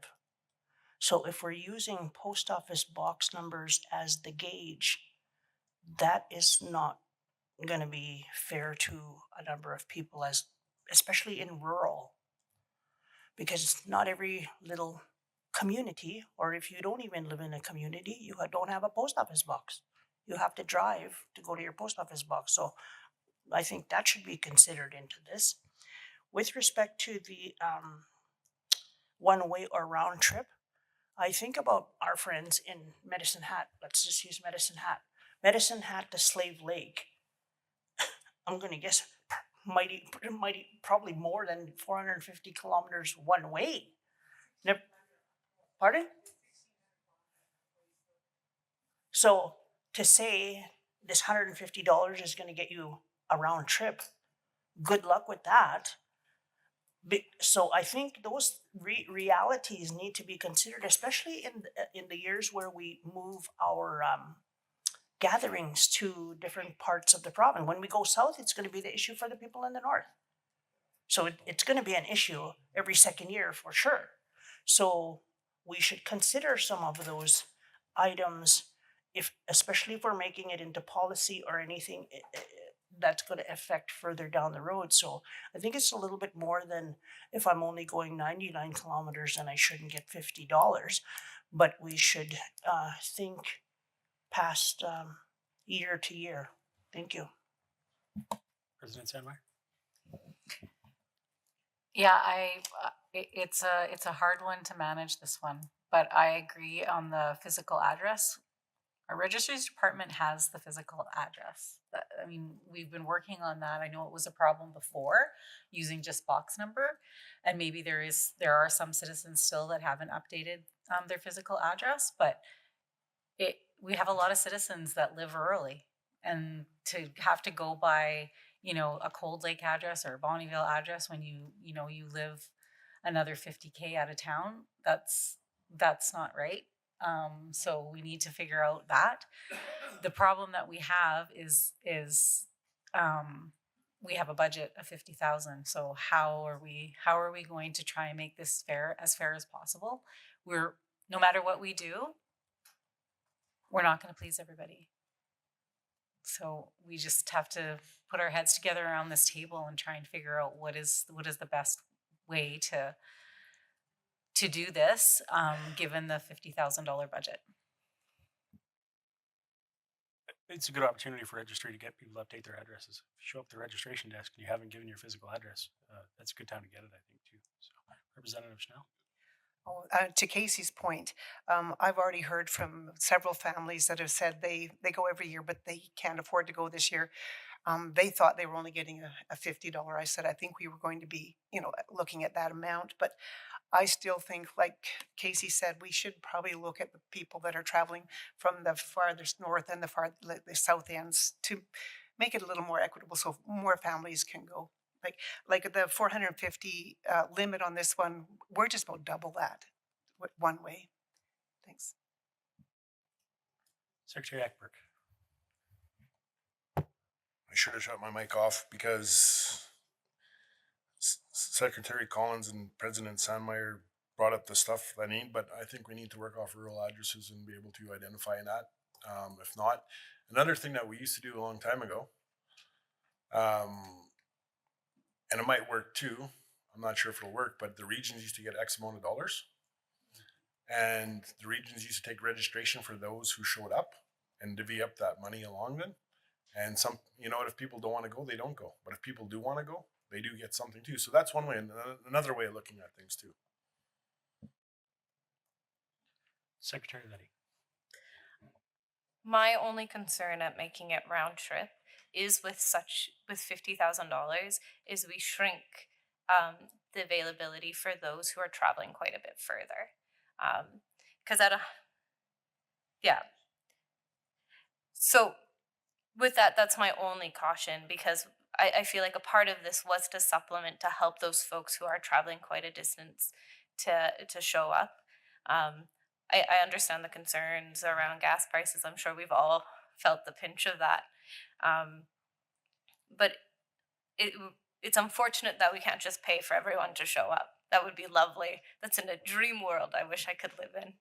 Uh, but at this point in time, I feel like the tiering here makes the most sense to help folks that are coming from so much further in the province to reach gathering and maybe encourage them to participate when it may not be feasible otherwise.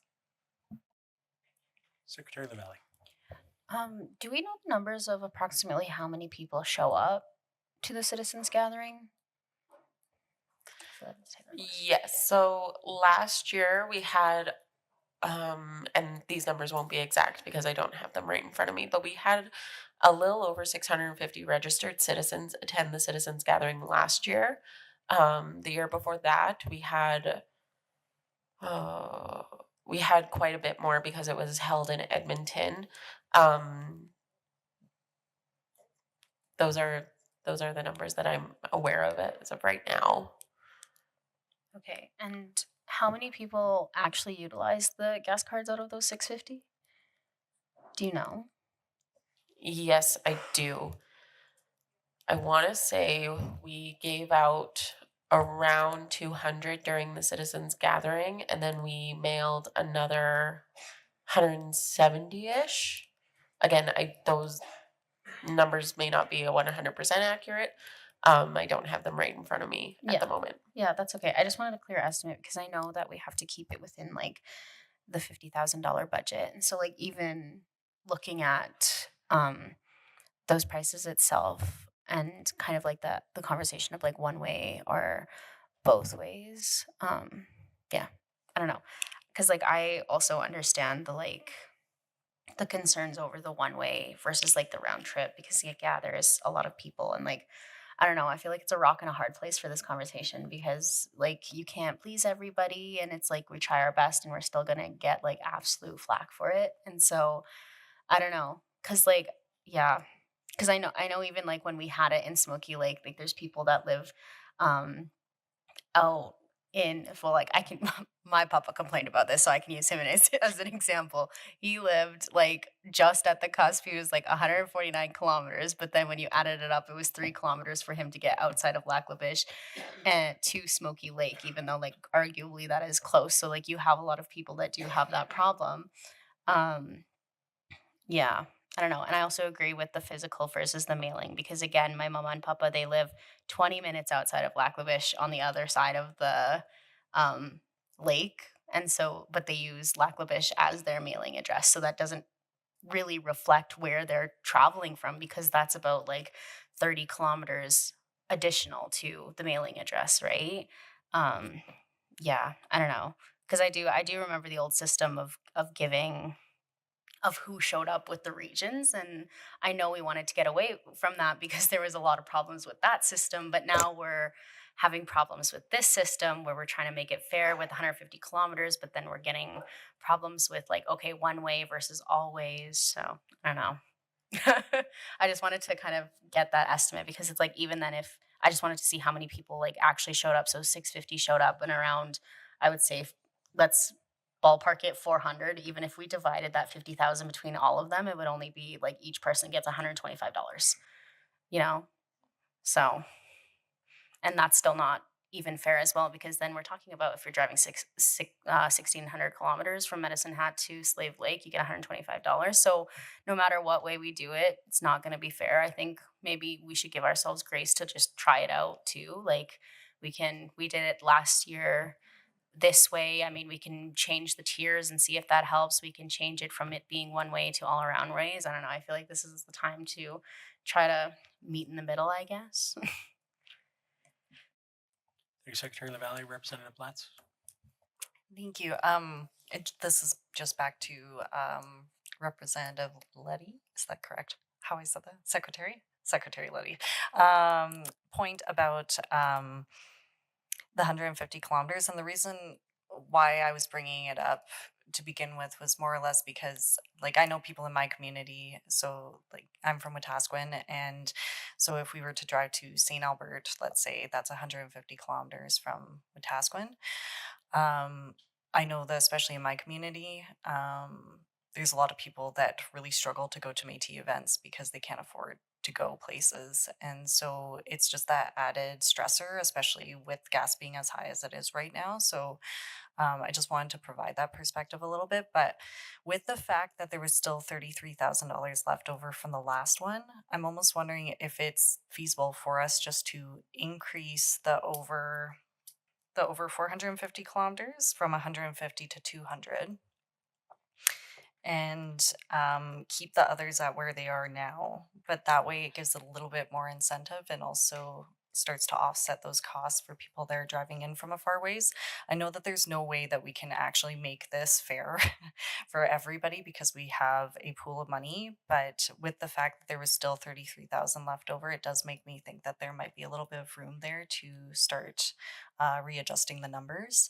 So maybe we just look at readjusting it and seeing how many gas cards we can get in each category. Thank you. Thank you. Representative Pollock. I'm I'm fine. She actually had a really good suggestion that I don't need to add to. Representative Ward. I just want some clarity on what Secretary Ekberg had said. So is it my understanding that each district would get X amount and then we would distribute that to whoever showed up? Is that my understanding? Okay. I was going to address it. Yeah, that's what we used to do under provincial council. The regions would get so much money, the 6 regions. So there was 6 regions back then.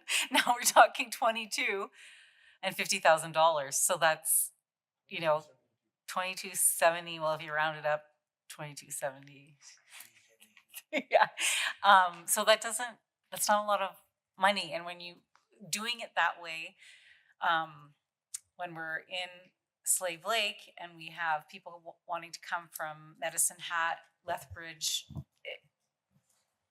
that's not a lot of money for those districts to give out, right? So,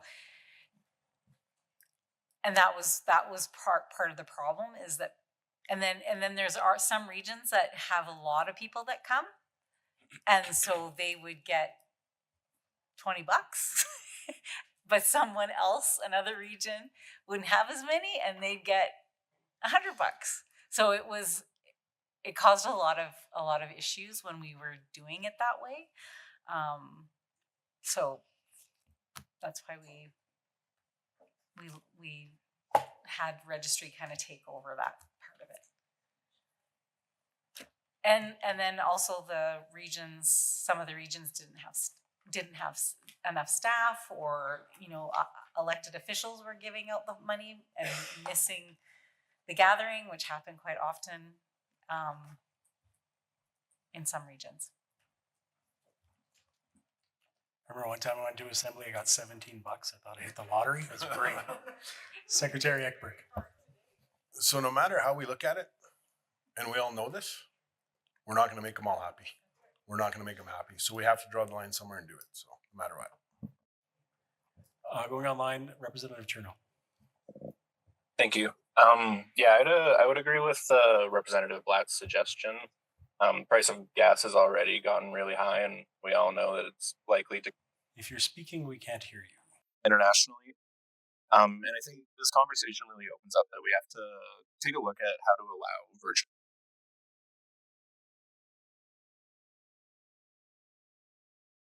The equal branch of our government, and the gathering does have decision-making authority regarding special resolutions as well as constitutional amendments, the ratification of those. And so I think it feels very undemocratic to limit participation in those votes to people that only have the good health or the good finances to be able to participate in the gathering. So I think we really need to take a look at how do we allow virtual participation in those kind of important votes.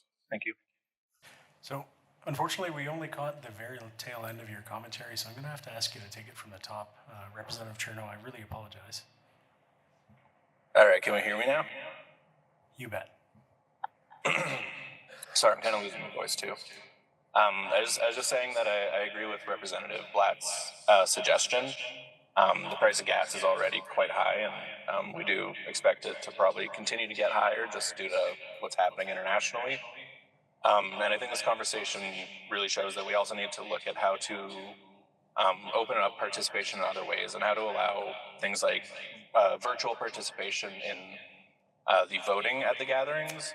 The Constitution lays out that the gathering is an equal branch of our government with decision-making authority, especially around special resolutions and the ratification of constitutional amendments. And so I believe it feels undemocratic to limit participation in those important votes to only those that have like the good enough health or the good enough finances to be able to attend the gathering. Do we get it all that time? Yeah, got it all that time, Representative Chernow. We'll take the comments back with respect to voting and perhaps cover that on a different agenda. Representative Paula Look. Can I bring forward a suggestion to add a tier above 450? As Representative Schnell was mentioning, my community is very similar, where it's 850 kilometers one way to get to Smoky Lake. And that would be right from community, not counting rural address. So I think that there's a lot of people in similar boats, and if we added another tier, I mean 450, it's barely over half of the one-way distance for a lot of people that are invested in and wanting to come. So that would be my suggestion. Thank you, Secretary Bramfield. Thanks for the discussion, everyone, and I think everyone feels the same way about this. So I guess I'm looking to move forward. I think what I'm hearing and would recommend is that this be taken back to do a further cost analysis or estimate of what a round trip would look like, or if we add additional tiers, and the estimate of how many citizens we think are going to be there and access the gas cards. Obviously, though that won't be a perfect cost analysis, but based on the discussion, I think that's what we need to do at this time. Read my mind, Secretary Bramfield. Is there any additional feedback you'd like administration to consider in their review of this, council, before we give them some more work to do? Do you have any questions for council, Taylor, or do you have enough to work with? I have enough to work with. Very good. I have a motion then to refer this back to administration for further review and to return to a future council meeting, please. Secretary Lisa Wolf. Very good. Secretary Collins. Second. Lovely. Any further discussion, debate? Any opposition to the motion? Motion carries, so referred back to administration. Thanks for that. And I think you have a discussion item here as well, Taylor, with respect to accommodations. Yes. So this one doesn't have a memo or a briefing note attached to it. It's just a verbal reminder. So as we all know, each district, along with the president, the women's representative, and the youth representative, has 5 rooms / campsites, if anyone would like to camp, for citizens to attend the gathering this year. So we do ask that please ensure that the rooms and or campsites that are going to citizens are citizens who will attend. Last year, unfortunately, we had quite a few no-shows, so I would just ask, really make sure that your folks show up and make use of the rooms that we do have. As we know, Slave Lake has limited hotel space and great camping space, but very limited hotel space. So if we can really utilize the space that we do have, that would be great. And then I have been advised that an email will be sent out to you before next Friday with the instructions on how to submit your citizen names and any further instruction you may need. Thanks, Taylor. Secretary Collins. So I'm not sure if I was listening or what happened. It's 5 rooms and campsites, or is it 5 rooms or campsites?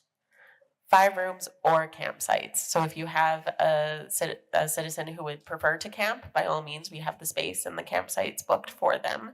If they do need a hotel room, then we can make that happen as well.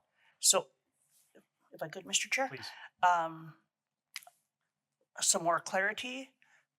If will it be 2 queens per room? Because then it gives more people to be able to attend. Also, the question is applicable to the campsites. Can there be more than just one? If you have an RV and you have your youth want to have their tents beside, like what if we could get some more clarity on that, because certainly that ends up happening. Thank you. And the questions will be asked. For sure. So the rooms will have 2 beds in them. I do ask you adhere to fire codes. That's the only thing. Beyond that, you can have as many people as fire code allows in the room. The campsites, I believe you can have an RV trailer and potentially and a tent. Sorry, I'm just looking at my accommodations coordinator for confirmation. But yes, you can have an RV and a tent. Thank you, Secretary Sarah Wolf. Thank you so much for the update, Taylor. I just wanted to confirm that the 5 rooms or campsites, when you're delegating them to citizens, it's a collaboration between district captains and the citizens' representatives, correct? That is correct. Any further discussion on this?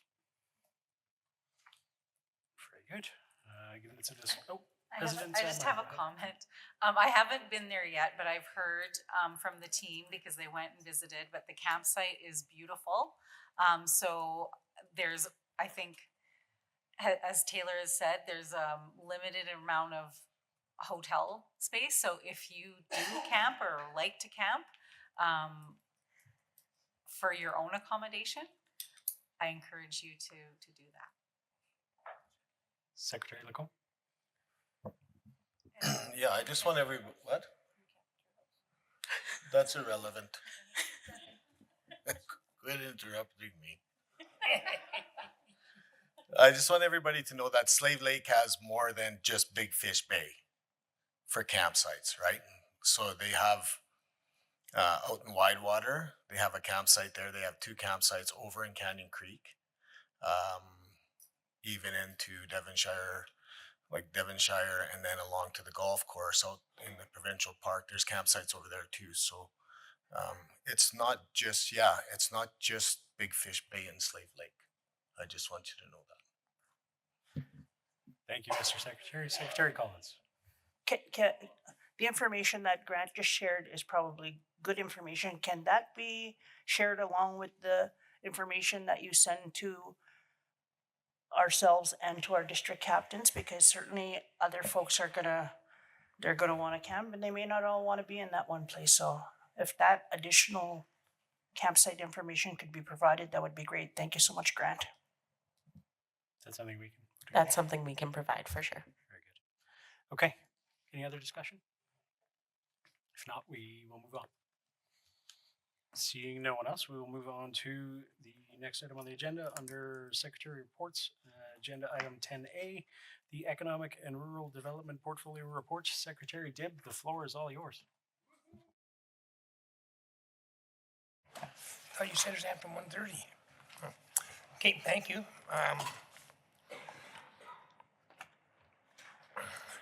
Motion better be resolved that the Citizen Council of the Economic and Rural Development Portfolio Update be accepted for information as presented. Background: the Métis Works Business Summit Series has been developed to create practical space for Métis entrepreneurs, job seekers, and partners to connect around procurement, business growth, workforce development, financing, partnership opportunities. The summits are intended to strengthen the Métis business capacity, improve access to the opportunity, and build relationship that can produce lasting benefits to the Métis citizens and communities across Alberta. The first summit was held in Calgary on March 11th, with additional summits scheduled for Slave Lake on Saturday, March 21st. That's the day after tomorrow, and Edmonton on Monday, March 23rd. The content of the Calgary Summit was intended to align with current economic reconciliation priorities related to strengthening Métis entrepreneurship, increasing participation in procurement and project opportunities, supporting sustainable economic growth, and engaging citizens in partnership in the identification of local and regional opportunities. These summits are not only about business development, but they're also about strengthening relationships, sharing knowledge, building a growing network of Métis businesses leaders across Alberta. Delivering of the summit series has and continues to depend on sufficient multidisciplinary effort across teams, which leadership and coordination provided by Mr. Tyler Fletch and Katie Sabato. They are awesome.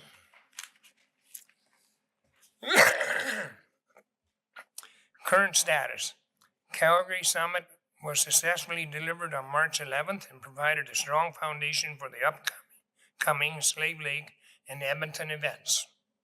The event brought together Métis businesses, industries, organizational partners, and government presenters for a full day of networking, keynote remarks, panel decisions, skill development, and procurement-focused training. Programming in Calgary focused on several key areas. Promotion of Métis entrepreneurship through keynote and peer-based business leadership content. Procurement readiness, including a presentation from the Government of Alberta and federal procurement processes, supplier registration, tender navigation, and Indigenous procurement opportunities. It was fantastic. Workforce development and training supports, access to capital and financial pathways for the Métis entrepreneur, and networking with Métis businesses, partners, and organizations throughout the day. The event was structured to support Métis entrepreneurs in building a relationship with one another, better understanding how to pursue vendor relationships, prepare for larger opportunities, and connect with organizations already supporting Métis economic participation. Specifically through presentation from Procurement Assistant Canada, Rupert's Land, Happy Togas and Development, Inc., and Métis Urban Housing Corporation.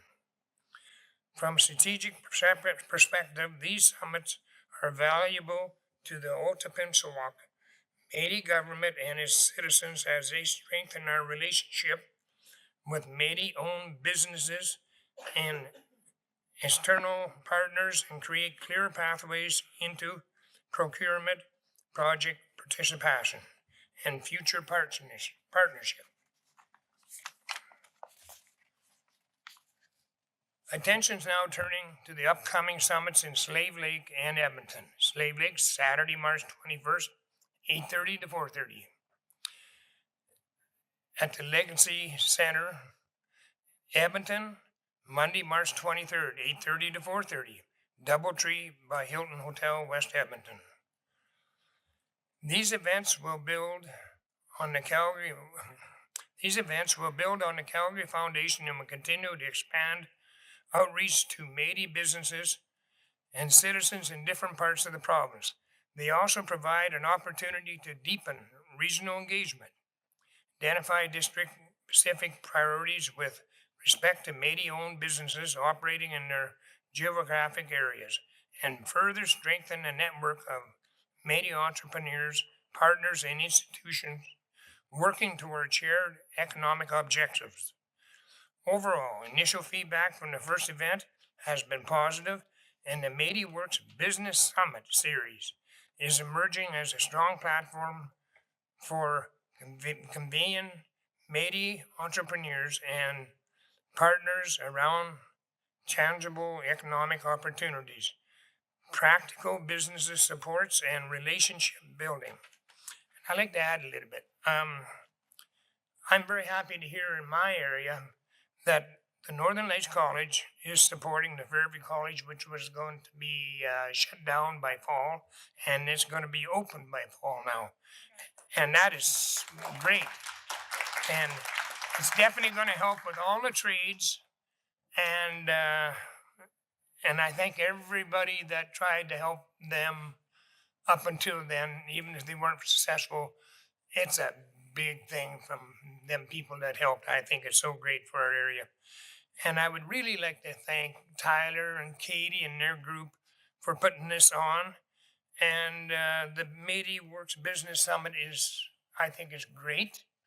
And I would like to say one more thing is I feel to be a little bit relaxed doing this now, and I have to thank the two people on either side of me, Mr. Lacombe and Mr. Ward.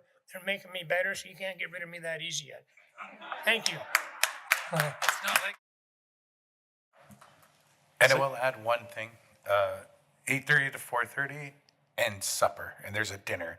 And we had a keynote in Calgary that I hope did we record it, Katie? Because like, it'll blow everybody's socks off, I think. It was one of the most amazing things. He connected the cart train from Fort Garry to St. Paul and the tenants around preparing and the excursion to being an entrepreneur today.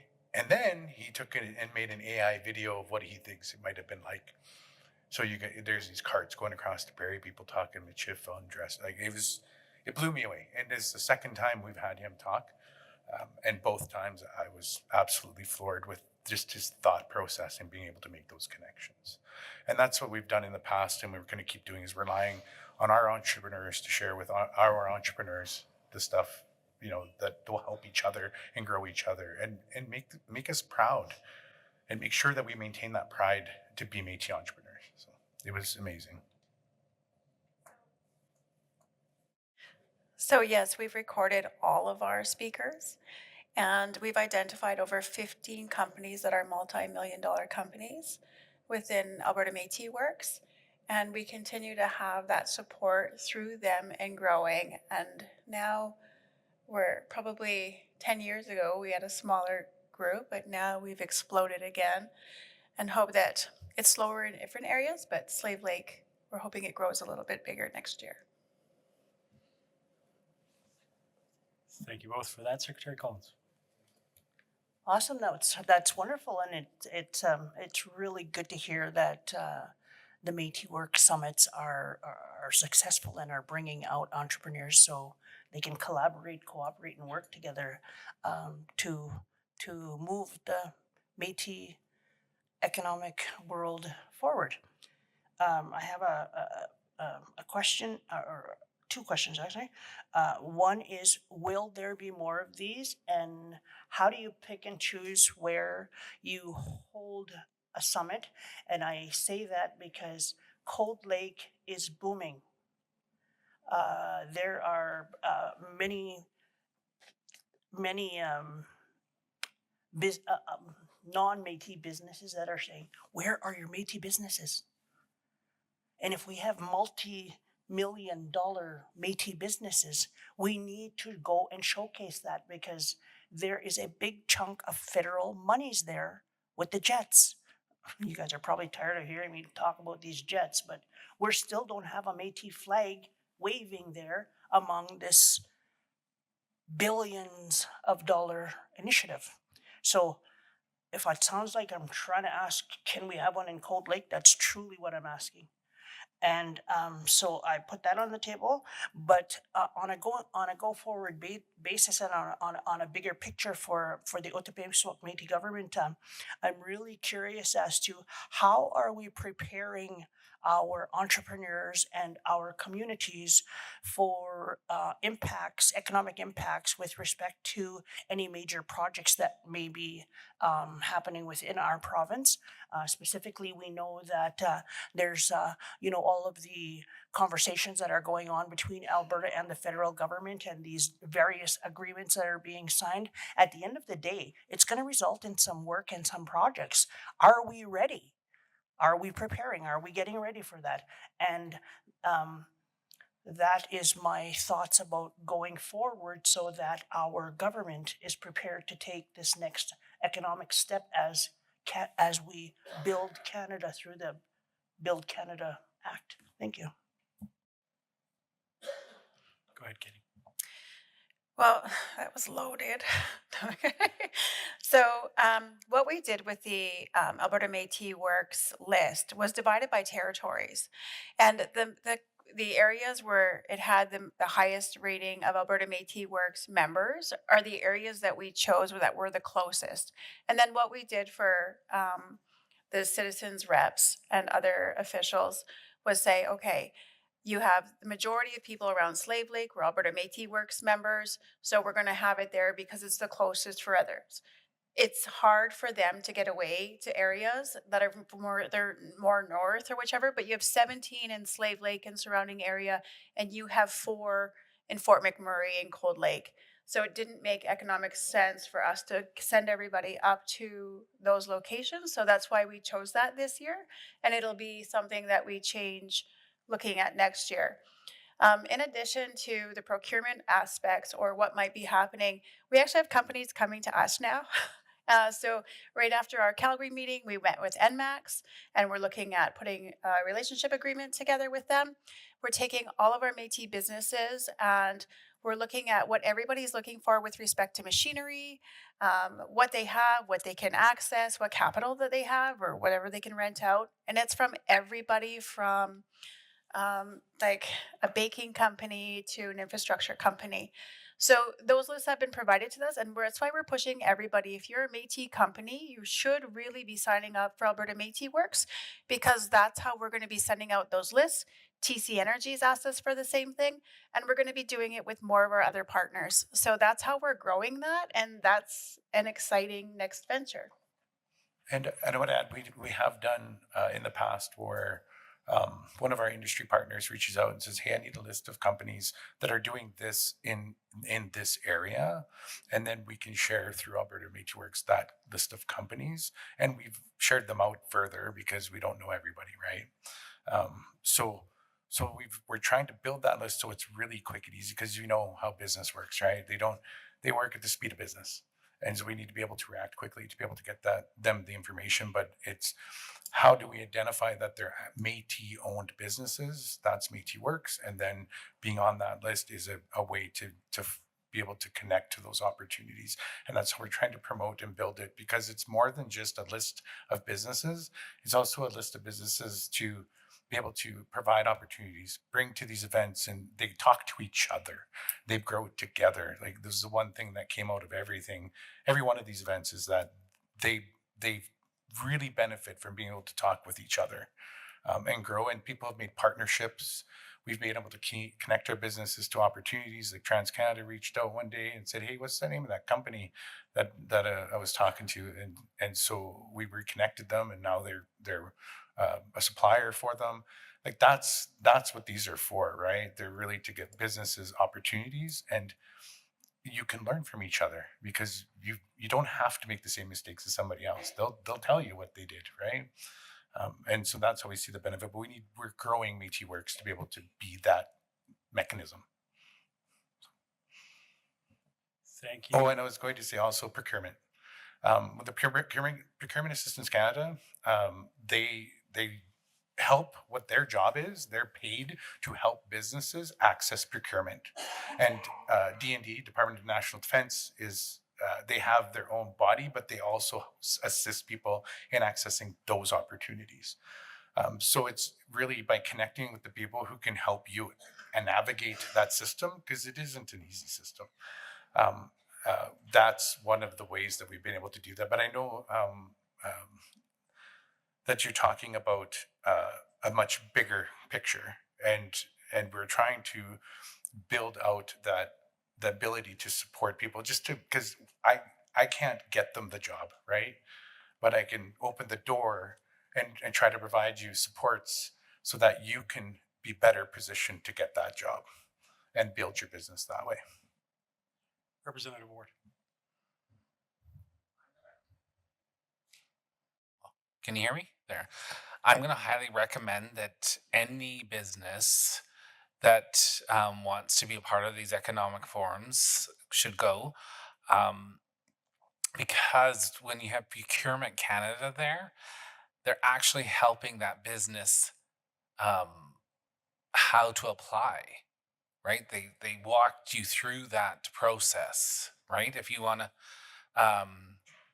be procurement for the government of Canada, right?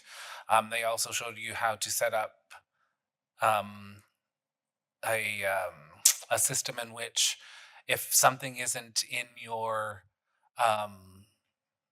isn't happening with the in regards to your business, that it'll flag it as soon as that does come up, and it'll go directly to your business to say, okay, here's an opportunity for your business to apply to Procurement Canada, and then they will help you apply. Procurement Canada will help the business apply to become a supplier. And that's just not physical, that's also contract work, like consultation work. Like I really encourage any business to go, because it'll just open your mind and open the business's mind as to what is available for us to move forward in conjunction with Canada.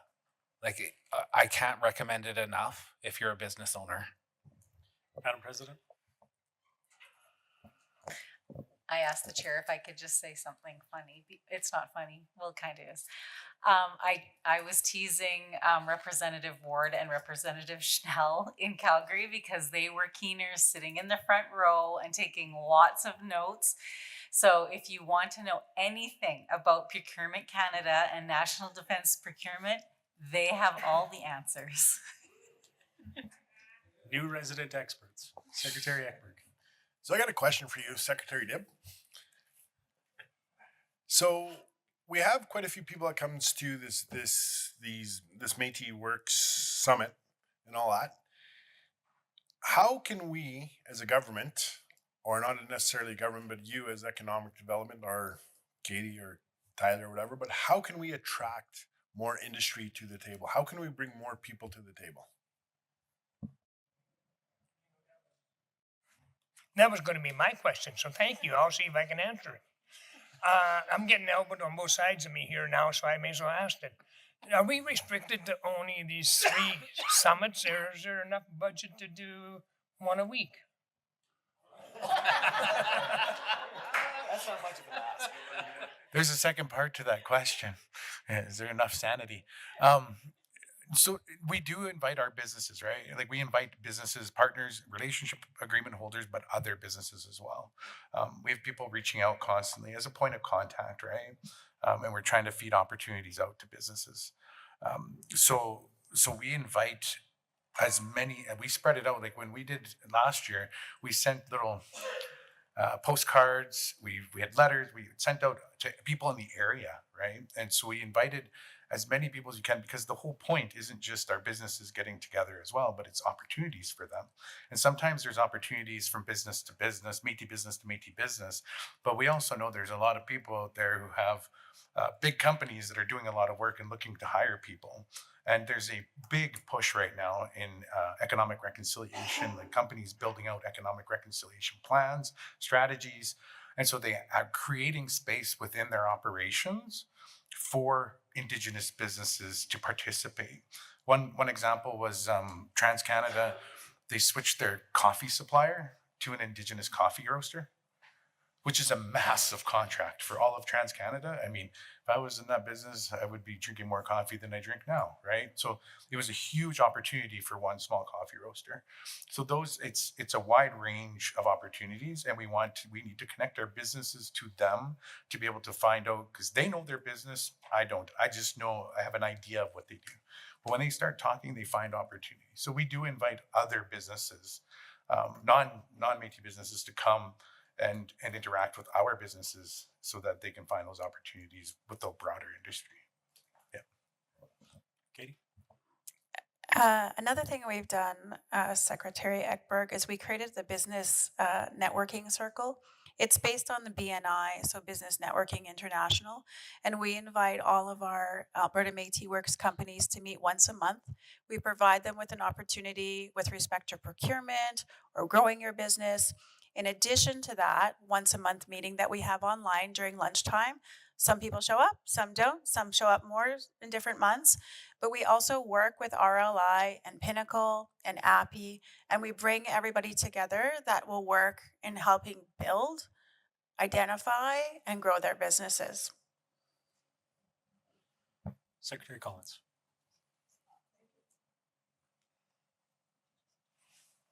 Is your mic on? Oh, here we go. Thank you for all that information. I see that there is a lot of support there for our Métis entrepreneurs. And I know I had asked a question about how are we preparing. So maybe I'll leave that question with your team so that you can put some thought to it and instead of just a quick answer because I asked it, maybe just leave it with you folks and just think, how can we start doing this so that we're prepared and ready? Because I have a feeling when they do the major project stuff, it's going to be at a drop of a hat. So we're not going to have, like months and months and months to prepare. So I'm just making that suggestion as a proactive get ready piece. So with that, Mr. Chair, if I'm prepared to make the motion to accept his presentation for information. I think Secretary Collins, given your suggestion that you'd like to have them thinking about that in the back of their mind, perhaps we don't accept it for information and we direct them to bring it back to next council after giving your suggestion some consideration. How would you feel about that? Lovely. Representative Dunfield, are you okay to second that? Yes. Very good. Is there any further discussion on this one? Given that it's going to come back next month for discussion as well. Secretary Ekberg. I just want to say, Mr. Dibb, you did a fine job and I appreciate it. Thank you very much. All right, further discussion on the motion, debate, any opposition? Matter is so referred back to administration. We'll talk about it again in April. Thank you, Council. That takes us to the next item on our agenda, which is 11A sub I, self-government update. President leads this portfolio, and I believe we have legal counsel as well to assist. President, the floor is all yours.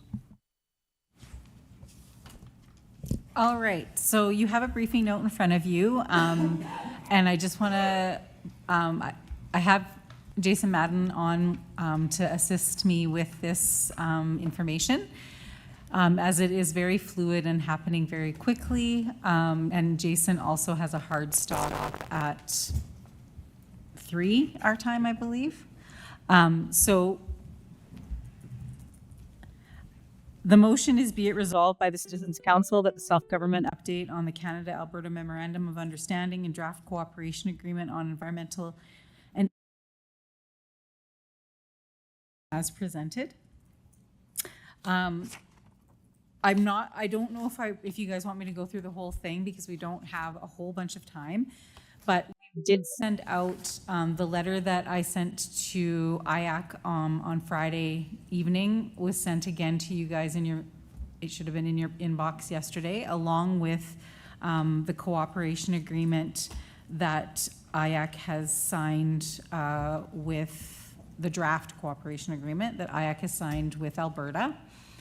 We do have concerns. We've made it very clear in the letter.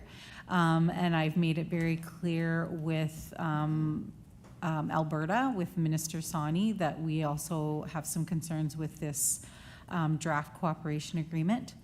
I met with her last week. The letter went out on Friday. On Monday, we received an email request from IAC for a meeting to discuss our proposed amendments. Jason, did you want to chime in a little bit here? Sure.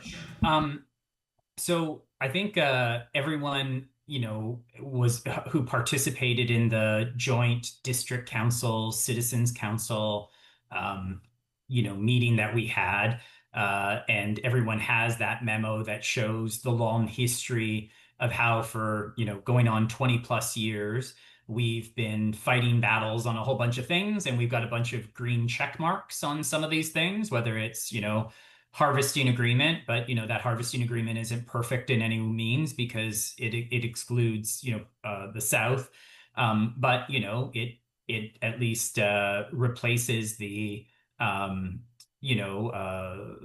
that unilateral policy that that Alberta put in place, that just identified 25 dots and drew circles around them. We've made huge progress on self-government with Canada as based upon the Daniels case. We've made we're regularly consulted federally on projects that Canada, engages reviews, whether through the Canadian Energy Regulator or the IAC, I forget what its name is, the Impact Assessment Agency. And, we get consulted, on a whole bunch of other things. But we know the challenge that lies with the provincial government and the complete lack of consultation with the Otipemisiwak Métis Government through its district councils and the nation as a whole on everything. And they've created that Métis credible assertion process that people have been, kind of running around like gerbils and wheels on for the last, the Otipemisiwak Métis Government's application has been there for 6 years now. And, others have even had theirs in longer. And, and Alberta just plays the game of dividing and conquering and delaying out decisions. The cooperation agreement, and how it's drafted, around this concept of harmonization or defaulting to Alberta, in relation to these decisions, it doesn't take a rocket scientist to understand how highly problematic that is, and, could really swamp us if all of a sudden Canada started vacating the field and not consulting with us on major projects, as well as a whole host of other projects. And we've also will highlight that these sorts of cooperation agreements have been signed with about 4 or 5 other provinces now, and Alberta's is quite different than all of those other provinces, and quite different and problematic in a whole bunch of ways. Now, as the president indicated, we've had a lot of meetings with federal officials and federal leadership who have essentially said, we are your partner. We're committed to the self-government agreement. We're in treaty negotiations with you where, we recognize you as an Indigenous government, et cetera, et cetera. But, the challenge is, the fine print, and also, we know the wolf in sheep's clothing that is the province of Alberta when it comes to consultation with the Métis. And so Canada can't be willfully blind or, acquiesce to this with when they know they're going to be leaving us in the lurch. And that's not a good partner. That's not honorable. And, they know there is this problem here, and they need to proactively deal with us and work with their partner, i.e. the Otipemisiwak Métis Government, to make sure that Alberta doesn't get away with these sorts of things. And so, this can be done by providing clarity on the, in the cooperation agreement, that Canada is not going to leave us at the altar, to use another analogy, and that, and that also we are recognized as an Indigenous peoples, capital I, capital P, and an Indigenous rights holder within Alberta by Canada. And that should mean something, because as we know from the Daniels case, it's the federal government that has the constitutional responsibility to advance nation-to-nation, government-to-government relationships with Indigenous peoples, not the provinces or territories. And that is why we're negotiating the treaty, and we've negotiated the self-government agreements with Canada, not provinces. And so, what we're doing, and the president, and I'm sure this may, you've seen the letters, wrote to the prime minister in November, wrote to Premier Smith in January, just wrote to the prime minister again with that briefing note that everyone has seen as well. And as I said, all of those meetings have been positive with the federal partners, but okay, be a partner and make sure you are not, feeding us to the wolf well, I'm not even sure that Alberta's in sheep's clothing on this issue. And I will also say there's been a lot of stuff from Alberta of saying, oh, well, the MCAP process, the Métis credible assertion process works. No one's suing us. We are consulting with the Métis, even though they're only consulting with the Métis settlements, but they leave that out, with when they're talking to their federal partners. So this is really like, we can't allow this pitch to go by. We know what will happen if this comes to pass, and that you leave the fox in charge of the hen house. It will just mean that what little consultation has been happening will become even less.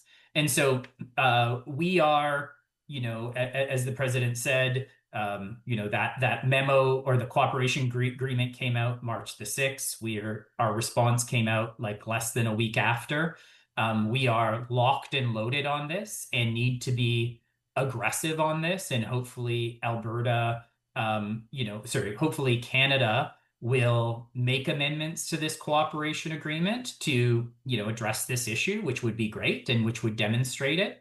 But if not, we're going to have to, make some noise on this.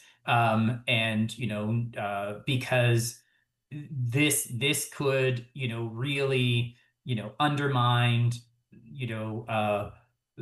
where we're going if Canada's all of a sudden going to begin deferring to Alberta on some of these issues. So I'll leave it at that. Look, at we're on this, we're all over this because it is so important to district councils. It's so important to the nation as a whole. And so what we're, anyone who wants to understand what we're doing, it's pretty clear in the letters. It's voluminous, and we are creating a record just in case we ultimately have to go to court, to, remind our partner Canada that it needs to stand up for the agreements it has signed with us, and, not just saying, well, we support those agreements. We're not going to enter into agreements with others that could completely undercut or undermine those commitments that Canada has made to us. So we're setting down track for this. Of course, we are always optimistic that we will be able to negotiate something with Canada.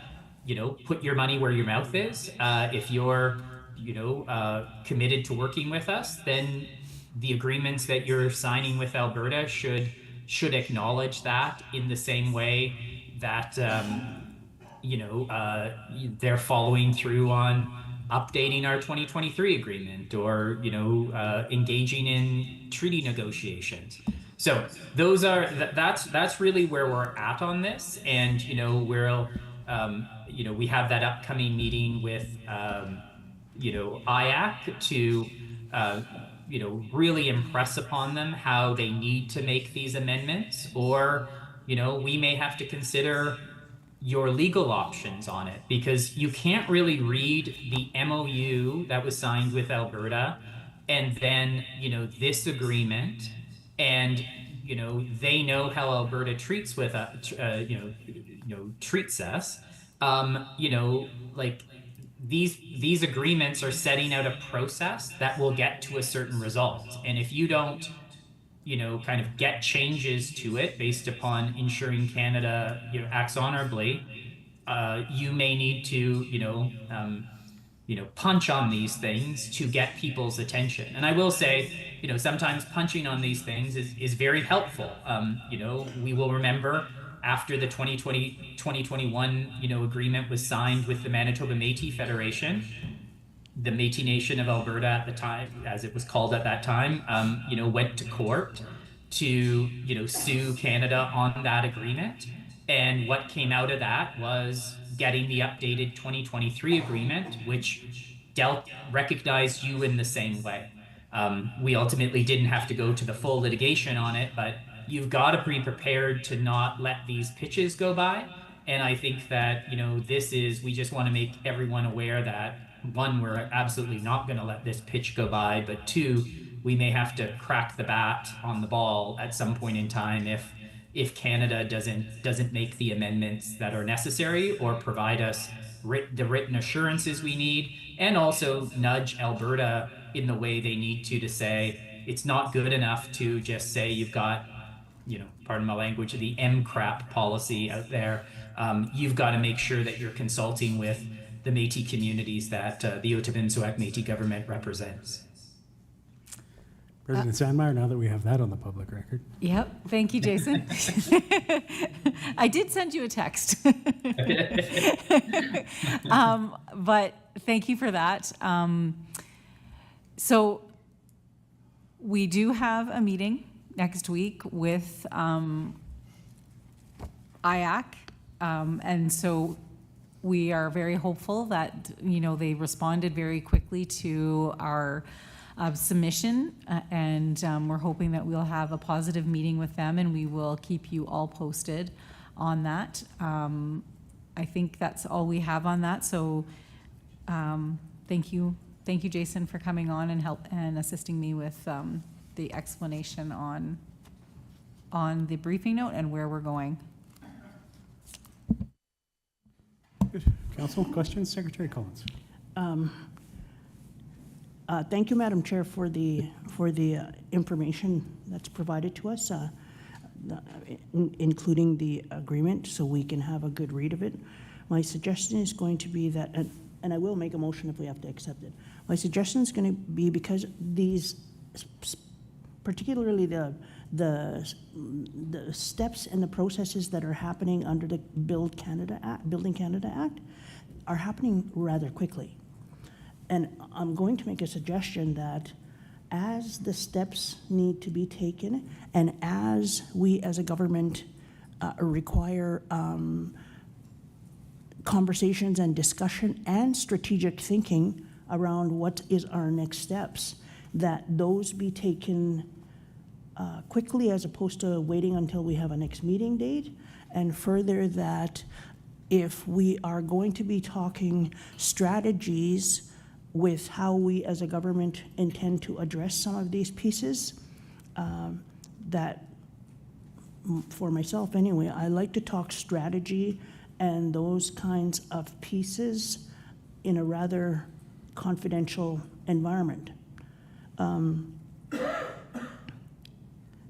so I'd like to make some of those suggestions, particularly as we move forward with this, because as you said, it moved really quickly from when we got when we sent out the letter to the reaction. And so it tells me that these are going to move quickly and that we be prepared as a government to react quickly. And so, Mr. Chair, if there's no anything, I'd like to accept her report and update. Very good. Thank you for moving the motion, Secretary Collins. Is there a seconder to the motion? Secretary Lisa Wolf. You're just out of my eyesight, Secretary Eckberg. Madam President, did you have further commentary in respect to this matter before we go to decision? Yeah, I mean, as soon as we see anything, our team is watching very closely, and so is our legal team watching Canada very closely. So, we are moving very quickly and keeping in step with, the actions that Canada and Alberta are taking. Sometimes it's hard to be ahead of things when even the people, some of the federal departments didn't even know about this. So, but we are moving quickly, and we will continue to do so. So, thank you. And I would just want to point out one thing on page 4 And I think that just to flag for people on page 5 of the memo, and I'm just looking at this now. Those amendments, like the amendments are what's in the actual letter that went out to government, or the proposed amendments, not what's in what's in the memo. They're slightly different because legal did a review of those. So that's the only thing that I would just flag, that the proposals to IAC are those set out in the letter from the president to IAC about the submissions, and what's in 1, 2, 3, 4 of page 5 are not what the proposal is. But this is an internal briefing note, and this is just for information purposes anyways. But I just want to flag that because someone else may catch it when they look at that drafting, which is a bit different than what's in the IAC letter. And the IAC letter went through a bit more iterations to in relation to the legal issues subsequent to I guess this memo. Okay, thanks for that. Further discussion then, council? If not, is there any debate on the motion? Any opposition? Motion carries. The report is accepted. That takes us to sub 2 under 10A, which is the transition report. I'll look for the manager. Jesus, she's already here. Look at that. Go ahead, Nicole. The floor is yours. Thank you. The Otipemisiwak Métis Government continues to advance the transition process. As of the date of this transition report, we have established district councils in 15 Otipemisiwak Métis Government districts.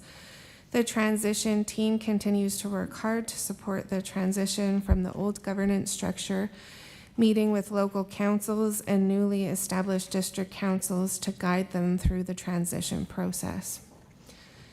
Incorporated district councils, the following districts have successfully adopted their bylaws as of the date of this report. Foothills Métis District 1, elections are complete for this term. Medicine Hat Métis District 2, elections are complete for this term. Red Deer Métis District 3, the district council participated in the recent elections and elected its district captain and councillors, and elections are complete for this term. Rocky View Métis District 4, elections are complete for this term, and a by-election for the vacant district captain position is to be determined. Calgary Elbow Métis District 6. This district council will hold an election to implement staggered terms. By-election for the vacant district councillor position is to be determined. Jasper House Métis District 7. Elections are complete for this term. Lac St. Anne Métis District 8. Elections are also complete for this term. For Edmonton Métis District 9, a by-election for the vacant district councillor position is to be determined. St. Albert Métis District 11, the elections are complete for this term. St. Paul Cold Lake Métis District 12, this district council participated in the recent elections and 2 district councillors were elected. Elections are complete for this term. Fort McMurray Métis District, the elections are also complete for this term.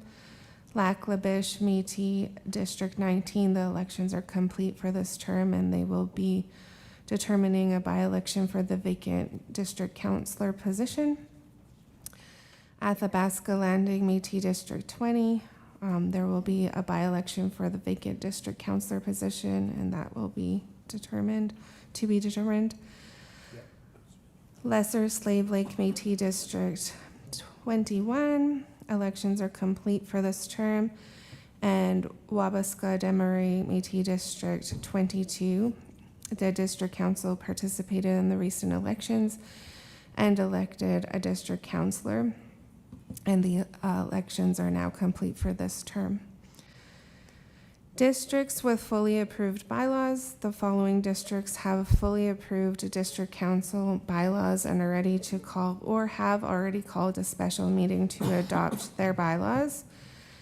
Edmonton White Mud Métis District 10. The bylaws have been fully approved by Citizens Council in July of 2024. A transition meeting was held for the citizens of Edmonton White Mud District on July 4th, 2025, and the transition team has attempted to contact the president and board members of the Central Edmonton Local without success. Fort Vermilion Métis District 15 on March 13th, 2026, the M&A Local Council within the Fort Vermilion Métis District will meet with citizens in the district to review an updated draft of the bylaws for the Fort Vermilion District Council. This report was written and submitted on March 10th. So since this report was written, an updated draft has been submitted for approval today, and the next report, transition report, will reflect that. Districts with partially approved bylaws. The following districts have partially approved bylaws and are ready to call a special meeting to adopt their bylaws. Once the bylaws are approved at a special meeting, the districts will submit their bylaws for Citizens Council's full approval. Grand Prairie Métis District 13. Bylaws were approved in principle in April 2025. On March 15th, the two M&A local councils within the Grand Prairie Métis District will meet with citizens in the district to review an updated draft of bylaws for the Grand Prairie District Council. And again, this was written on March 10th, so those bylaws have been submitted for review today. Peace River Métis District 14. The bylaws were approved in principle in March 2025. On March 14th, 2026, the three M&A locals within the Peace River Métis District will meet with citizens in the district to review an updated draft of bylaws for the Peace River District Council. And again, this was written in the past, and their bylaws have been submitted for review today. Districts with bylaws in review. The following districts are in the process of preparing district council bylaws. Conklin Métis District 18. The transition team is currently working with the Conklin local to finalize bylaws for the Conklin District Council. In other updates, Calgary Nose Hill Métis District 5 participated in the recent elections and updated its district captain. And I see a correction. They have only updated or elected their captain, not their councilors. So that will have to be corrected following this meeting. Elections are complete for the captain for this term, and the captain will work to establish the Calgary Nose Hill District Council, with commencing following the district captain swearing in and work on their bylaws.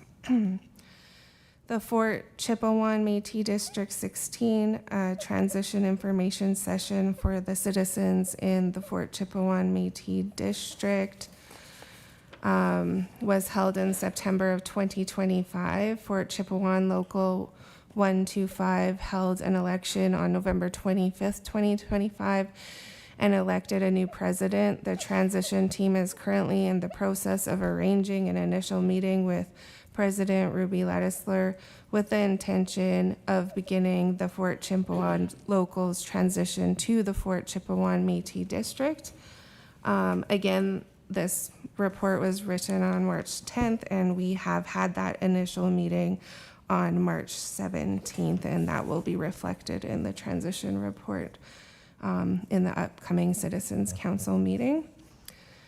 In So this one's really exciting. On January 15th, 2026, Region 2 held a special meeting and passed a unanimous resolution to approve the Region 2 Regional Council's transition. And work is currently ongoing to effect this transition, and that would be the first region to do this. So I think that's really, really great.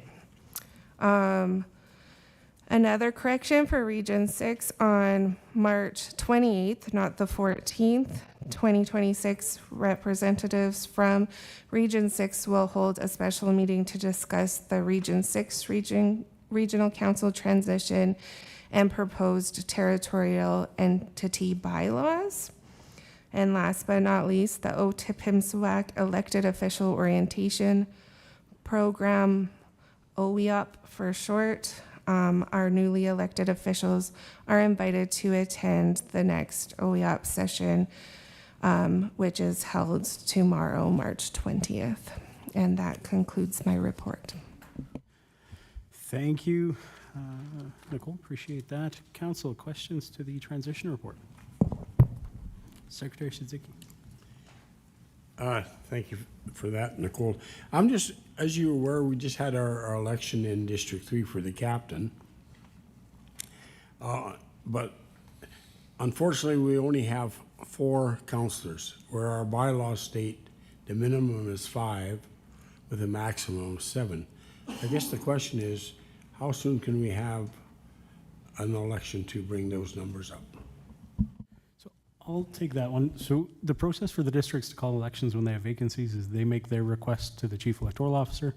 The Chief Electoral Officer then works directly with them on scheduling, because the Constitution gives the districts authority over elections. I think after our discussions later today, we'll be able to better answer that question and give some contact pathways for those discussions to happen right away.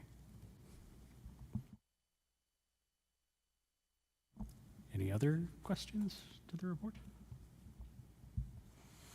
If not, I'll look for a motion to accept the transition report for information. Representative Ward, seconded by Secretary Ekberg.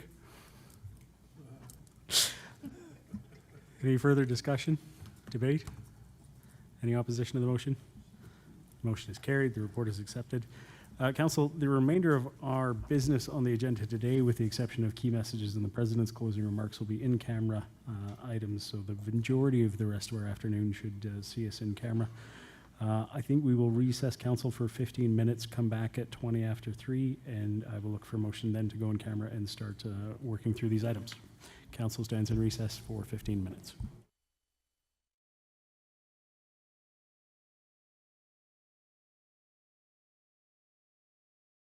Motion to go in camera and start working through the in-camera items. Representative Blatz moves to go in camera.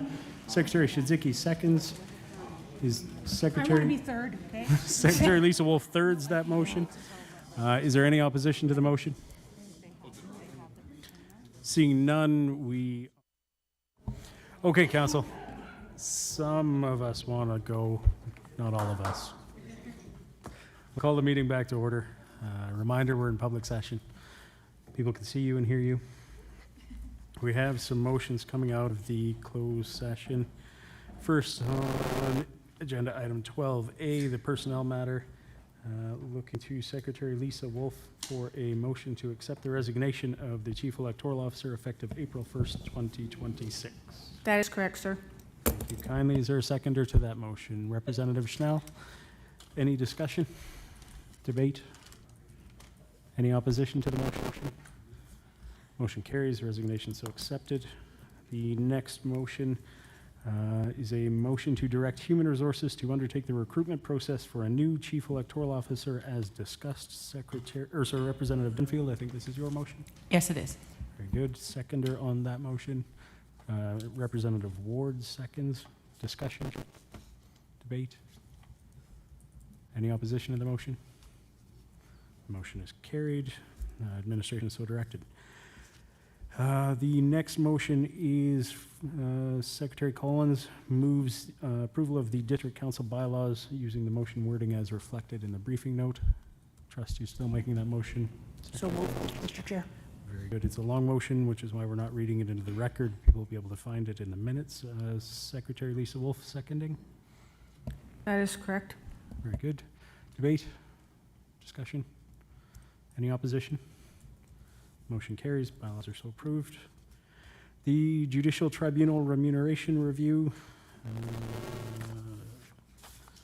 Motion is, be it resolved by the Citizens Council that the report of the Senior Executive Officer on the remuneration rates of the Judicial Tribunal and the request communicated by the Chair of the Tribunal are deemed received, and the Judicial Tribunal remuneration rates be amended for the Judicial Tribunal members of the Otipemisiwak Métis Government as set out in the briefing note. Secretary Karen Collins still willing to move? So moved, Mr. Chair. Very good. Secretary Lisa Wolf seconding. That is correct. I second. Very good. Discussion? Debate? Any opposition to the motion? Motion carries. The motion is amended as set out. The discussion required no motions. Takes us into agenda item 13, key messages. Council, you have the benefit of your press secretary who's joined us at the table. What do you want to tell Kenny to tell everyone else? Secretary Bradfield. Thank you. I have a few items actually. So I've been asked if we could post a save date for our citizens gathering with the specific dates and location, obviously. People are wanting to plan their summers and whatever else, and especially if it's because it's in Slave Lake, that there's lots of camping opportunities, so maybe they'll want to plan more of a camping experience and go to the gathering, figure out their accommodations. So if we could create one right away, that'd be great. With the District Council webpage, it hasn't been updated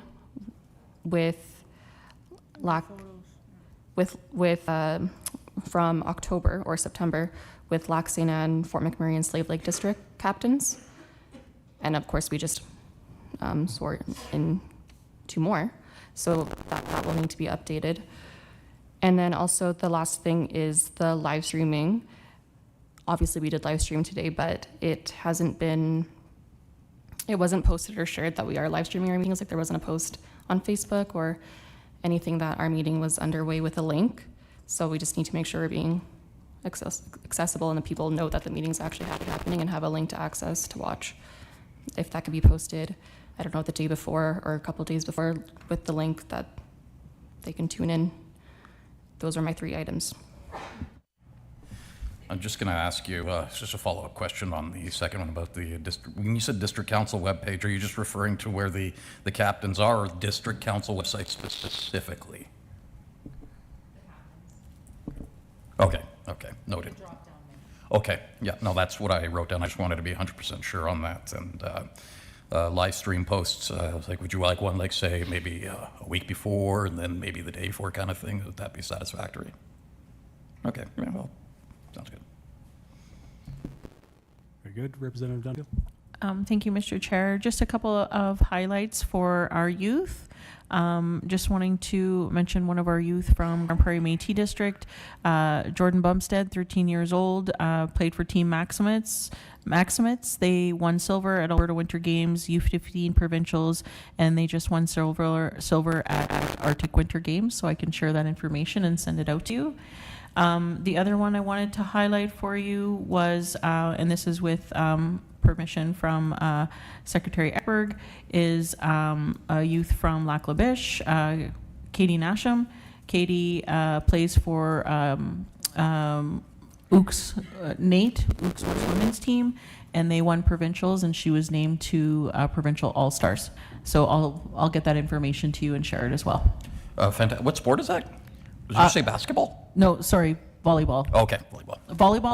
Volleyball and curling. The 13-year-old is curling, and Katie was volleyball. Nice.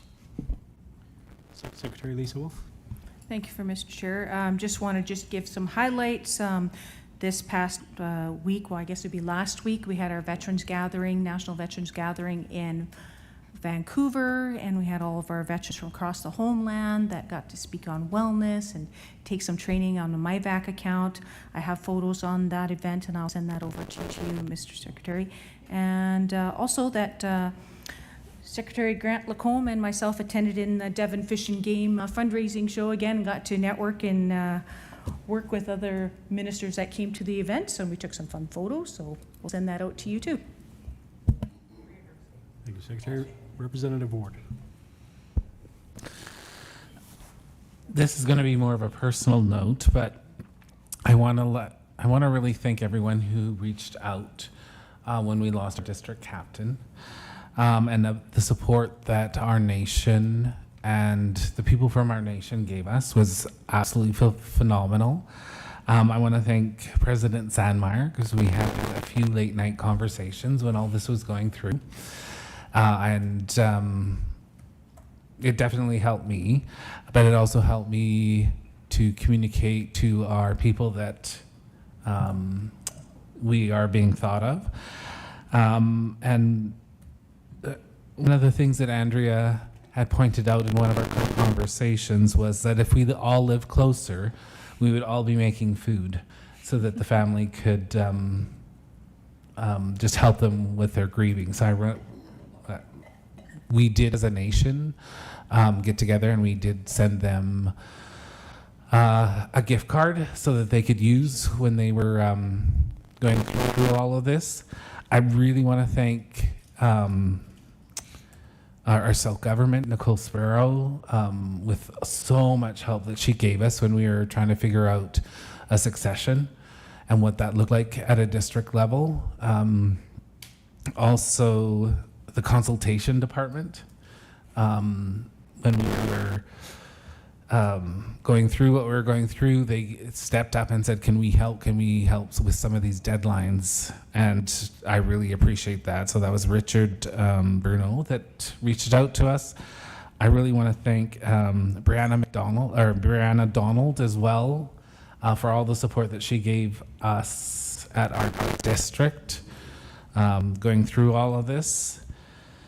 And then just so that everyone knows as well so Adrian Pruden has stepped up to be our deputy captain, which I am very grateful for. We now have signing authority and are able to keep moving forward with some of the projects in our district. Our district councillors, Donovan Taylor and Alana Newton, have stepped up huge to help with what's going on. Our district captain, she's an amazing lady. She had a lot of irons in the fire, and they've been able to help make sure that those embers keep burning. So, and if I've missed anyone, please don't take it as a slight, but just know that all your words and your actions have not gone unnoticed by us and our district councillors in our district. Thank you. Thank you, Representative Ward. President Sandmeyer. Just a couple things. With Representative Dunfield highlighting the two young, amazing athletes, I just want to remind everybody that we do have that citizen spotlight available as well. So if there is someone in your district or even outside of your district, I guess, that deserves some accolades, that is an option as well with a citizen highlight. I also want to say that I was really, when we were at the MNC Health Forum, Nelson, Secretary Lucy and I were approached by an MNO citizen who, I think most of her family actually lives in Calgary, her 93-year-old mother and some of her siblings. And she asked us if we would present her 93-year-old mother, who is a residential school survivor, with one of our residential school sashes. And Secretary Lucier and Knowledge Keeper Priscilla Paul did that this week and had a lovely dinner with them at lunch. I don't know if you want to say any more, Nelson, but he did send me a picture, so we will we can get that to you. And I can email Terry just to make sure if it's okay if we put her name in it, her mom's name in it. Yeah, make sure that it's okay before we do that. And I know that Secretary Lisa Wolf also has a residential school survivor that she's going to go visit. Yes. With another sash. So if you guys are out in community and you have a residential school survivor that has not received a sash, please let us know. Secretary Lisa Wolf. Thank you very much. I just also want to highlight what Representative Ward was just talking about. And one of the things that, you know, just relaying Captain Boyd that she was also a veteran, you know, and she gave her life in service for many, many years as she also came over to the OMG and started doing her service here. So I just want to make mention that there is a Legacy Fund white little buffalo sash lapel pin that you can buy to honor her legacy for this year. It's $20. It's with Shauna and Shauna Quilts. And I think it'd be just lovely if we just honored her service overall. This would be something that you would probably pay for individually. I don't imagine our government would put in for that. But if you really wanted to be part of that, we can, you know, look at $20 from any of you, and they will make this little sash for us to wear for this year. But it's on the Shauna and Shauna Quilts, and if you want more information, I will screenshot it and send it to you directly. But I think it'd be kind of honoring for her maybe at the gathering this year to just acknowledge, you know, we all lose people. We all lose people in every area, but I think sometimes when we lose somebody in a very special place in our hearts, it'd be a nice way to honor her legacy without being too intrusive on the family. So. Secretary Lucy. Yeah, it's like I think Kenny is making a post for this, like the say about District 5 and 6 in Calgary. Captain Lasante and I have been working with the city for about a year, and with Calgary Housing, Indigenous Housing, and we had a pipe ceremony on Monday, and we got $2.34 million from the city of Calgary to buy some land, finally, and yeah. We are extremely excited about that. I know Kenny's team's working on a post, and It's already up. Oh, it's already up? Yeah. Oh, okay. Why'd you tell me I wouldn't have to say it then? Because it No. went up during closed session, I couldn't say anything. Okay.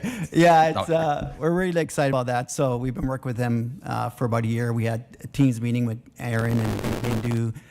Bindu came down to the ceremony, and so we're really excited. So I just want to make that good news. And also with that family, 6 of the daughters were involved with that. And we had a lunch, and they're all veterans, all 6 daughters, and they married all RCMP officers. And it was great. She's a sweet lady. She's 93 years old. We had a great dinner for about 2.5 hours.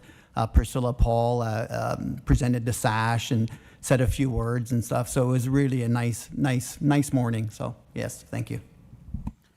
Thank you, Secretary Lucier. Any further key messages? Going once. Okay, Kenny. Sounds like you have work to do. Okay, I missed 2 motions coming out of the in-camera discussion, so we're going backwards, Council. Sorry. Looking for a motion to refer the 2026-2027 proposed budget back to administration for review as discussed. Representative Dunfield, did you still wish to make that motion? Yeah. Very good. Seconded by Secretary Collins still? Correct. Very good. Any debate? Any opposition? It is so referred. And a motion to refer the Kaskiyakik development of constituting instruments back to administration for amendments as discussed. Motion from someone? Representative Paula Look. Representative Schnell seconds. Discussion? Debate? Opposition? Seeing none, the motion's carried. It is so referred. Madam President, for your closing remarks, you have the floor. Sorry, Secretary Collins, did you? I'm just getting hangry, so I was ready to adjourn, but I'll wait until our president makes closing remarks. Thank you.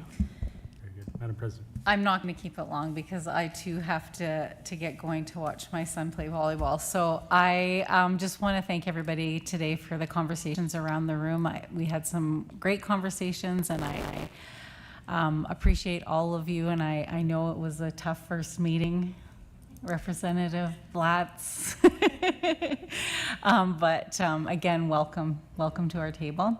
I do have one announcement, and I see that Brianne has come to my side. Go ahead.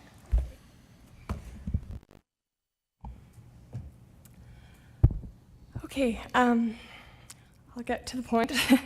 My last day will be May 8th. Tell them why. I know. Because why? It's exciting. I'm embarking on a 9.5-month international travel trip.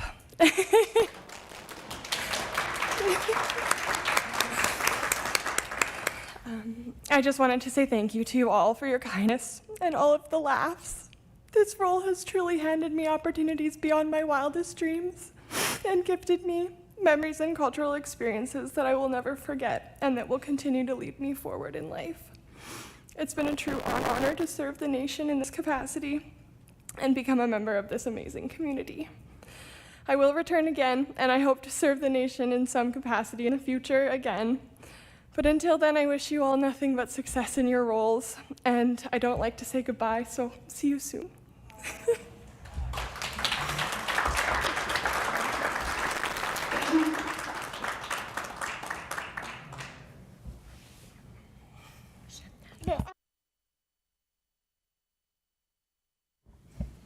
Boo.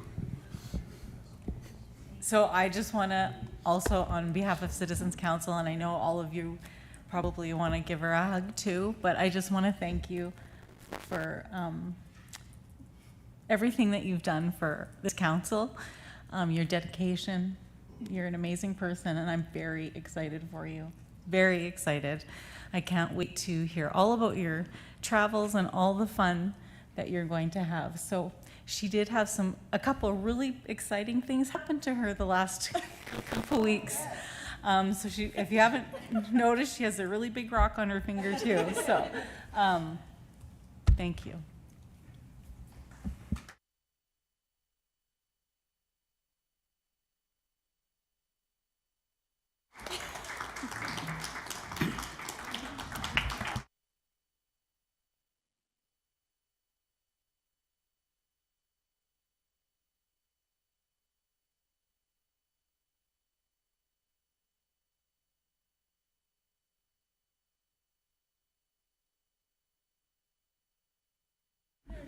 No. Oh, God. Are you quite finished? Yes, I'm finished. Being nothing else on the agenda for Citizens Council, no further matters. Council is adjourned until April 2026. Now you can go give Brianna a hug. Move to adjourn, Mr. Chair. And Bree, thank you so much for taking care of all of us. Thank you, Secretary Collins. We stand